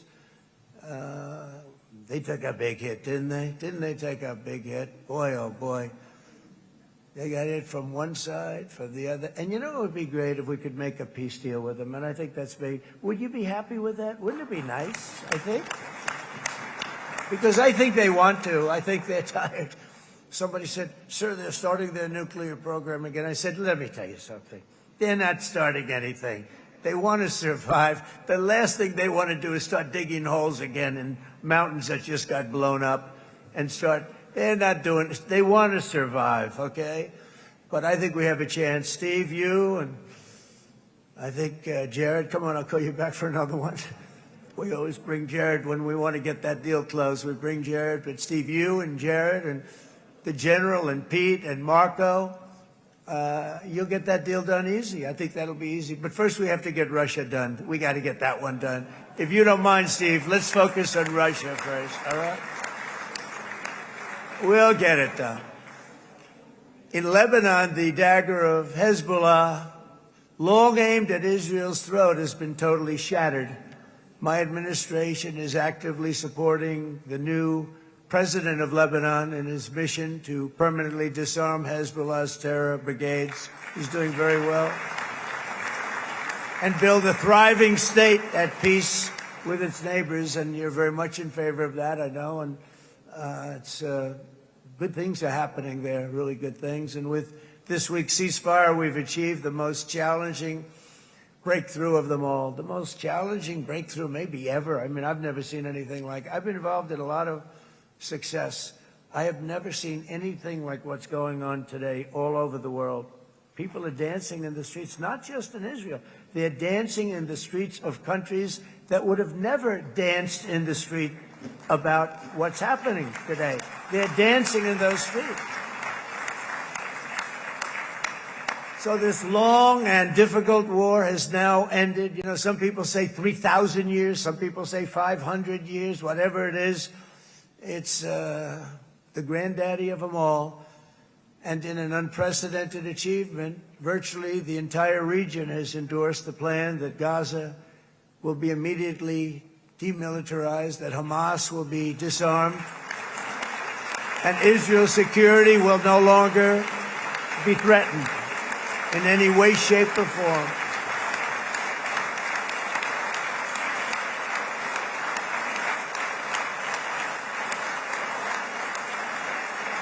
So Israel, with our help, has won all that they can by force of arms. You've won. I mean, you've won. Now it's time to translate these victories against terrorists on the battlefield into the ultimate prize of peace and prosperity for the entire Middle East. It's about time you were able to enjoy the fruits of your labor.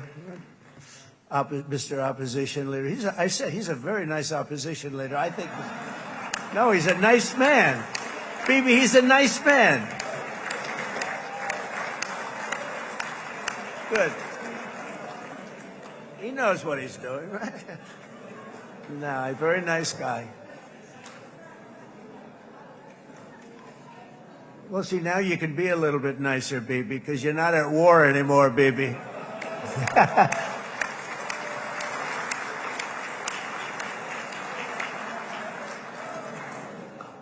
But only by embracing the opportunities of this moment can we achieve our goal of ensuring that the horrors of recent years will never happen again. You don't want to have to go through this again. 8 years ago, I came to this region on a very special first trip abroad as the President of the United States. I came here very early at your request. I addressed the leaders of the Arab and Muslim world gathered in Saudi Arabia and said that it was time to build a future free of the grip of extremism and terror. And interestingly, right now, as soon as I'm finished, I'm quite late. You've kept me quite late between opposition leaders and Bibi's brilliant but very long speech. I thought I was going to run up here, make a speech, and then head to Egypt. It didn't work out, though. And you made a pretty long one, too, sir.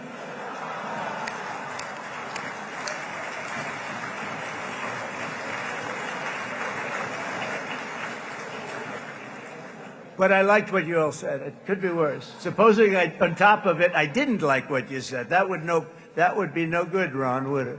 Ron, you did a great job, by the way, Ron.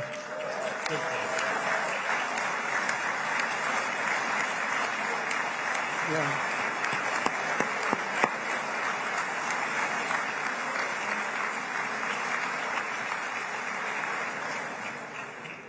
So I'm going to be meeting, actually, in a little while, I'm going to be meeting with the most powerful, the richest nations, really, in the world, although now, with the tariffs, the United States is by far the richest nation in the world, as you probably have been reading. But the richest nations, most powerful nations tremendous, headed by some tremendous people in many cases. Some cases I wouldn't say necessarily I would endorse, but I will tell you some incredible people that really helped us make this all possible. So I'll be going there. I'll be quite late. They might not be there by the time I get there, but we're going to give it a shot. But the journey we started back then led to the crushing defeat of the ISIS caliphate, to the monumental Abraham Accords, and ultimately to the historic ceasefire this week, in which many of those same nations really played a very pivotal role, I have to tell you. Steve will tell you that. Jared will tell you that. Together we've shown that peace is not just a hope that we can dream about. It's a reality we can build upon day by day, person by person, and nation by nation. And because of that, the Middle East is finally ready to embrace its extraordinary potential. You have extraordinary potential in this region. It should now be clear to everyone throughout the region that decades of fomenting terrorism and extremism, jihadism and anti-Semitism have not worked. They haven't worked. They've been a disaster. They've just killed. They've killed. They've backfired completely and totally. They've just totally backfired. Everything that you thought, take it worst case, it's turned out to be worse than that. They have not worked. From Gaza to Iran, those bitter hatreds have delivered nothing but misery, suffering, failure, and death. They've served not to weaken Israel, but to annihilate the very forces that did the most to foment this hatred. And it's really, everybody that's tried it has become irrelevant. Meanwhile, we've seen those nations that set aside their differences, reached across ancient divides, and pursued engagement are now among the most successful in the region. They're getting along with Israel, and they're doing great.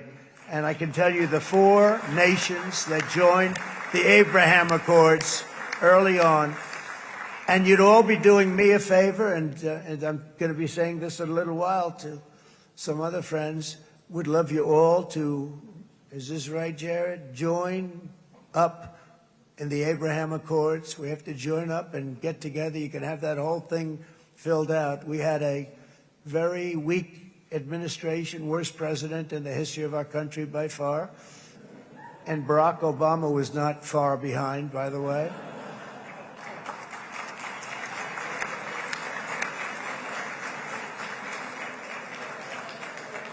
And they did nothing with this incredible document, the Abraham Accords, but now you can fill them up. Now you have peace, you have people that really like Israel. I'll tell you what, and they like Israel a lot more today than they did even 5 weeks ago. Like, you've made a lot of, you've come back. You've come back strong, because it was getting to be a little nasty out there in the world, and ultimately the world wins. You can't beat the world. Or I would say to Bibi, it's now time, and he understood it better than anybody, because ultimately, the world's a very big place. And I've said a lot. I said, this piece of land is very small. It's unbelievable what you've done with that tiny, you look at a map even of just not the world, the Middle East, and you have this little dot. And think of what you've done. It's incredible. It's incredible.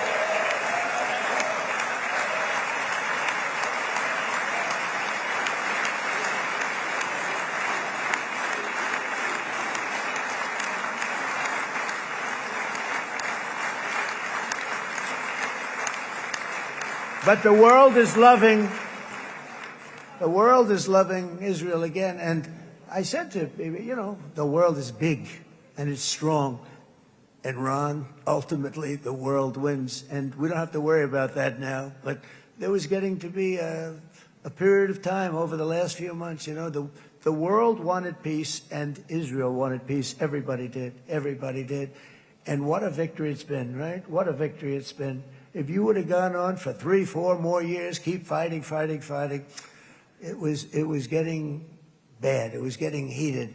The timing of this is brilliant. And I said, Bibi, you're going to be remembered for this far more than if you kept this thing going, kill.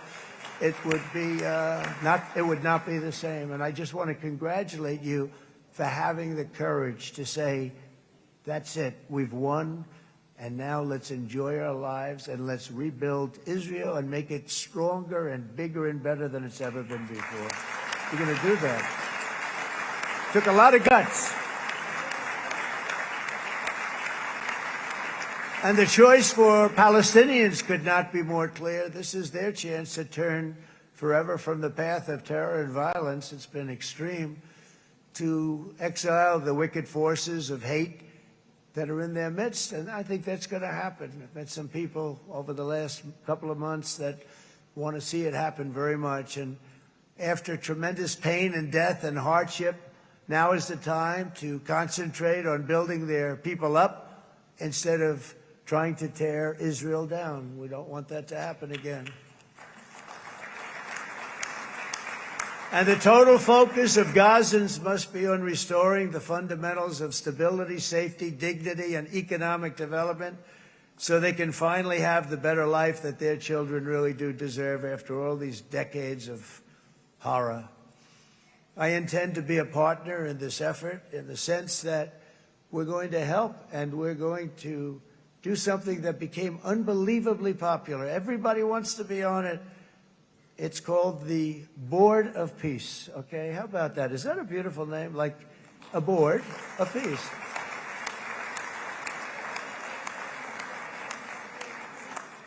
The only bad thing from my standpoint, every single nation involved has asked me to be the chair, and I'll tell you, I'm very busy. I didn't count on that, but you know what? If we do it, we'll do it right. And we have unbelievable power and wealth, because you're going to need wealth. You're going to need wealth to rebuild things, and they have wealth like few people have wealth. I want to thank the Arab and Muslim nations for their commitment that they've made to support a safe rebuilding of Gaza and beyond. I have many Arab countries, very wealthy countries, that came up and said, we'll put up tremendous amounts of money to get rebuild Gaza, and I think that's going to happen. The power, they want dignity, they want to come forward, and they want to say, and I want to say who they are, because what they're doing is going to be, I think, something that you're going to be very impressed with, Bibi, and you need that. You need the kind of economic power that they have, and they want to see it work, and they want to see it be safe, and they want to see it be good for Israel, too. And as much money as it will be, and it's a lot, as you can see, it's a lot. For these countries, it's relatively little relative to their worth. It's really a lot of money like most people could never even conceive, but for these countries, it's not that much, especially because it ensures success and stability in the Middle East, which is what they want to see. So many of them will be with us in Egypt in a little while, I think. I'm not sure. They may be gone. They may have taken their Boeing 747s and left. I said, what kind of a plane do you fly? 747. I said, that's a large plane. No, they may have. Steve, do you think they've left on their their brand new Boeing 747s? Or I don't know. We're going to find out soon. It's going to be a big story. There'll be 2 people left, and they'll be the 2 poorest ones.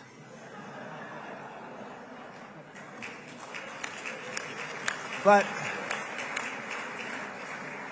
it will be the wealthiest and most powerful group of nations.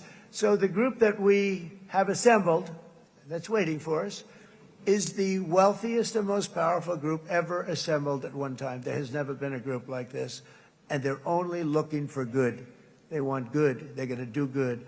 And as those commitments are made, I'm going to let the world know who's doing it, because they really deserve to get the credit. And some of them probably won't want the credit, but they deserve it.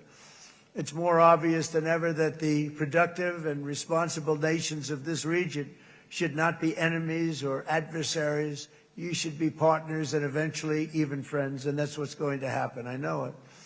Together you can stand against the forces of chaos. Yeah, you go ahead. That's an important point.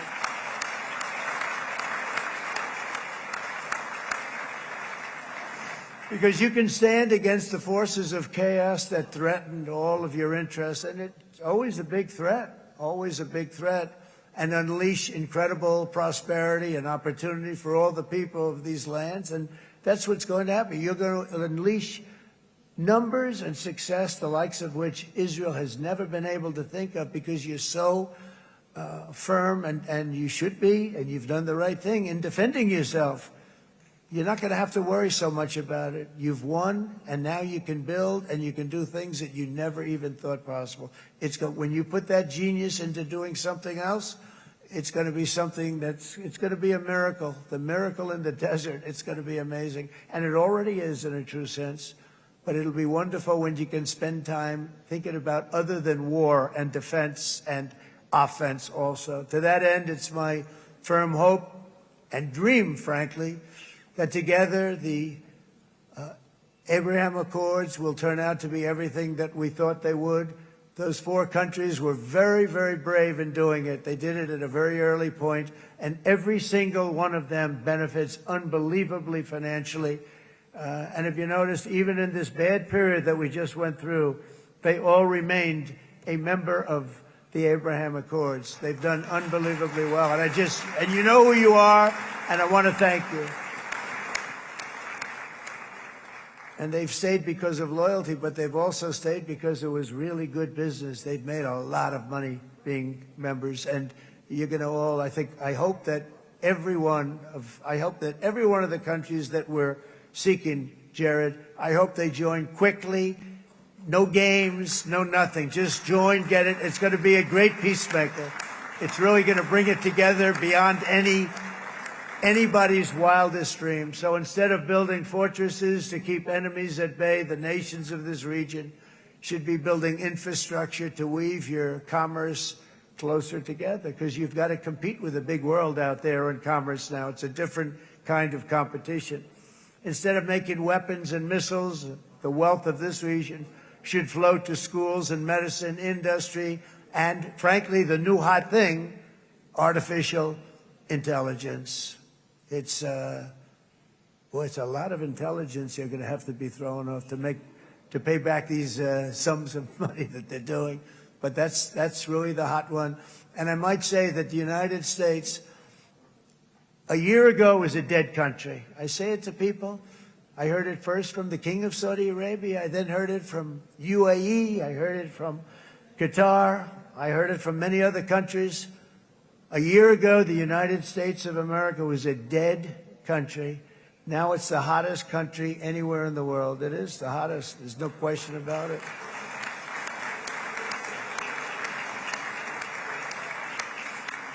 In fact, if you go back a year ago, before the election, although once we had November 5th, we became hot because people got it. I would say November 5th was a time that we became really hot. But once you go back a couple of years, if I were in charge and the country was doing what they, nobody was going to ask me to speak. Nobody asked Joe Biden to come up and speak, I guarantee you that. And if they did, he would have turned them down, I promise you. He didn't speak. He didn't speak, and he didn't speak well. But all of the countries in the Middle East, it could have, what we're doing now, it could have happened a long time ago, but it was strangled and set back almost irretrievably by the administrations of Barack Obama and then Joe Biden. It was, there was a hatred toward Israel. There was an absolute hatred. The setbacks really started when President Obama signed the Iran nuclear deal. This was a disaster for Israel, and it was a disaster for everyone. And I remember that Bibi Netanyahu came to the United States and worked so hard to try and get Obama not to do that deal.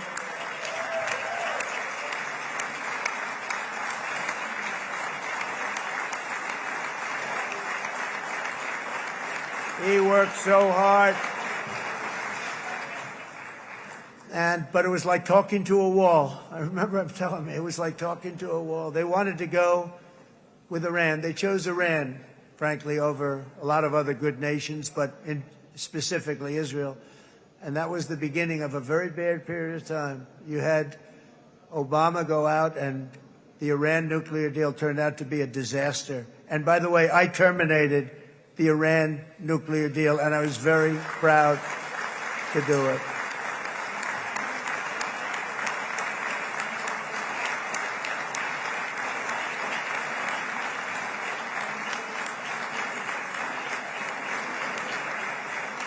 Yet even to Iran, whose regime has inflicted so much death on the Middle East, the hand of friendship and cooperation is open. I'm telling you, they want to make a deal.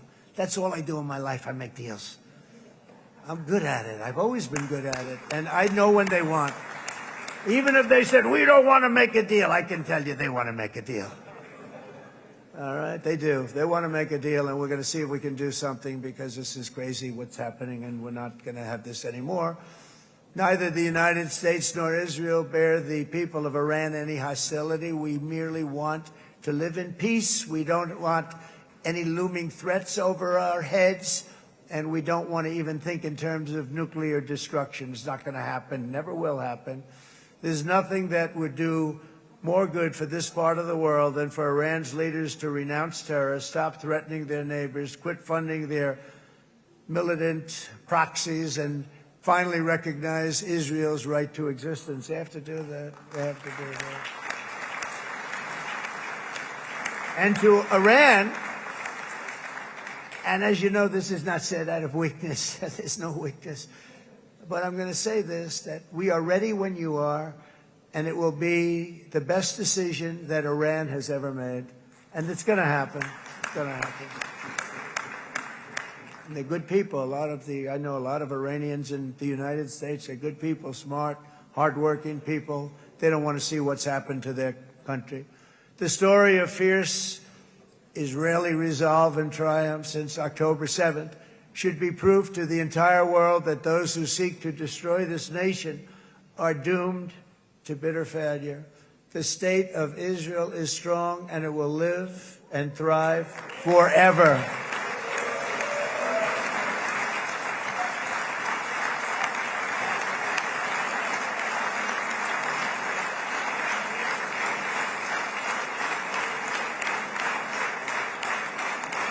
And that is why Israel will always remain a vital ally of the United States of America. Israelis share our values, field one of the world's most powerful militaries. You really do. You have an amazing, what a job you've done. And have one of the most innovative economies on earth. Those are just a few of the reasons why I'm proud to be the best friend that Israel has ever had. And they all say it in the White House. They all say it. I guess it's true because everybody says it, baby. You said it today. Thank you. But as president, I terminated the disastrous Iran nuclear deal, and ultimately I terminated Iran's nuclear program with things called B-2 bombers. It was swift, and it was accurate, and it was a military beauty. I authorized the spending of billions of dollars, which went to Israel's defense, as you know. And after years of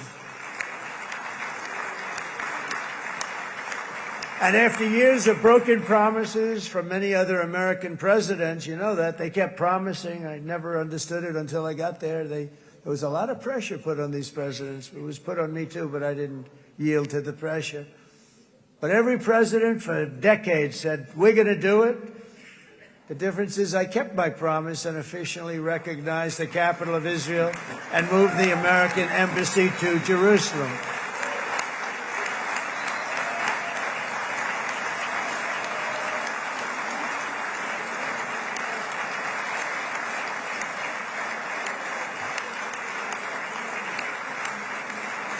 Isn't that right, Miriam? Look at Miriam. She's back there. Stand up, Miriam. Stand up.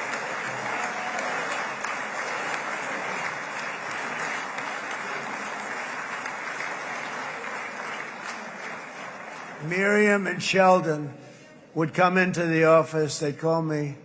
He'd call me. I think they had more trips to the White House than anybody else I can think of. Look at her sitting there so innocently. She's got $60 billion in the bank. $60 billion. And I think she's saying no more.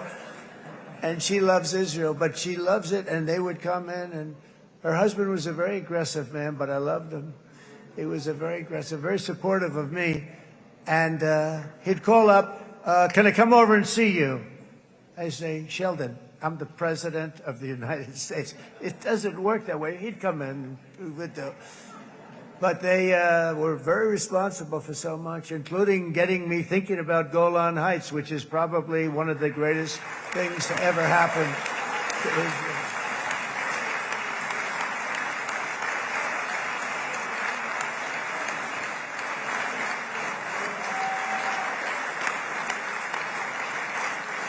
Miriam, stand up, please. She really is. I mean, she loves this country.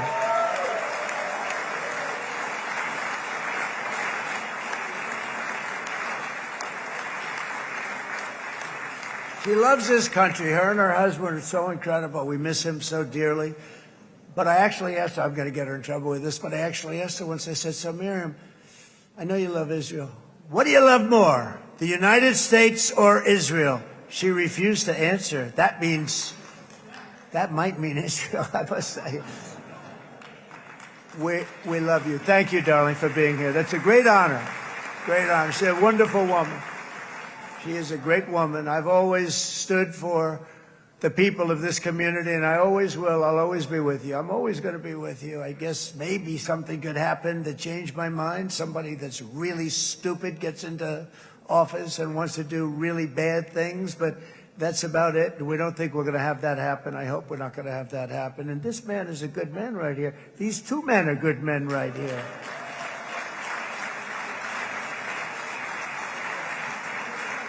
Hey, I have an idea. Mr. President, why don't you give him a pardon? Give him a pardon. Come on.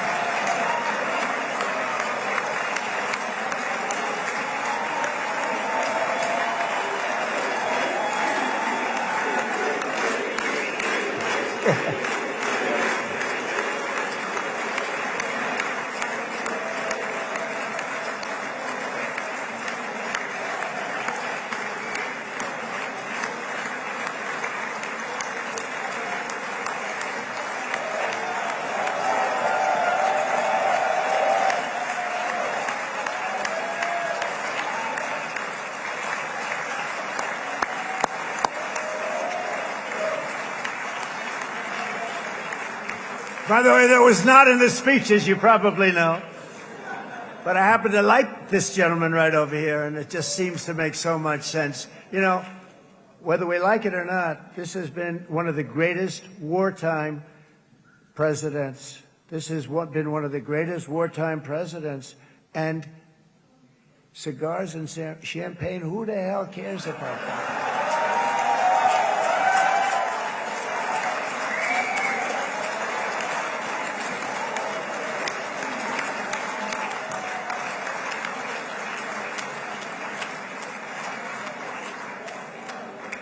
All right, enough controversy for the day, right?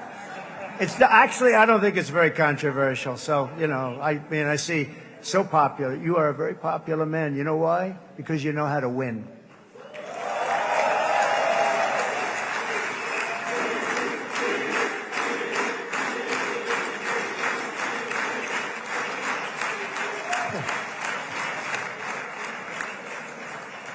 Over the past 2 years, I've met many of the families of the Israelis taken hostage and those that were taken hostage. Unbelievable. I've looked into their eyes. I've seen the worst nightmares of their suffering, but I've also seen something else, the beautiful love of the people, the love of people, frankly, that hold things together, the love that gives you the courage to carry on through thousands of years of persecution and repression and to emerge with the heart of David. It's the heart of David. It's that love that's defeated the enemies of civilization, built this incredible country and this unbelievable economy, and forged one of the great democracies of the world. That is why it's a true honor to stand here today and address this assembly in your ancient and eternal now capital, Jerusalem. I'm proud to have helped in that regard. This city and this nation stand as living proof that a much brighter future for this entire region is truly within our grasp. For thousands of years, Jerusalem has been a home to Christians, Jews, Muslims, and people of all ethnicities and creeds. This is the holy center of the world's three great Abrahamic faiths. I like that too. Adorned, it's the first time I've seen that word in a while. Adorned with their sacred sites and alive with their pilgrims and visitors from every corner of the globe. But here between the Western Wall, the Temple Mount, and the hill called Calvary, people of every faith and background live, work, pray, serve, and raise their families side by side, and they do it with love. This example is just one of the modern miracles that Israel has given to the world. And just in closing, the leaders in this chamber know better than anyone else the challenges of this harmony, and it's been easily won. No, it hasn't. It has not been. It's been so tough. But it has been, some say, a miracle. What you've done is a miracle. Look at your size. Look at your chances when it all started. And you know, if you think about it, you are safer today, stronger today, and more respected today than at any time in the history of Israel. Think of it. People used to say it wouldn't exist. They don't say that anymore, do they? Yet if safety, security, and coexistence can thrive here in the winding alleys and ancient paths of Jerusalem, then surely peace and respect can flourish among the nations of the broader Middle East. The God who once dwelled among his people in this city still calls us, in the words of Scripture, the turn from evil and do good, to seek peace and pursue it. So he still whispers truth into the hills and knolls and valleys of his magnificent creation, and he still writes hope into the hearts of his children all over the world. And that is why even after 3,000 years of pain and conflict, the people of Israel have never given up from the threats of Zionism, from all sorts of threats. You want the promise of Zion. You want the promise of success and hope and love and God. And the people of America have never lost faith in the promise of a great and blessed future for all of us. From the very first day that modern Israel was founded, we have stood together through thick and thin of setbacks, and through victory and defeat, through glory and heartache. We have built industries together. We have made discoveries together. We have confronted evil together, and we have waged war together, and perhaps most beautifully of all, we have made peace together. And this week, against all odds, we have done the impossible and brought our hostages home.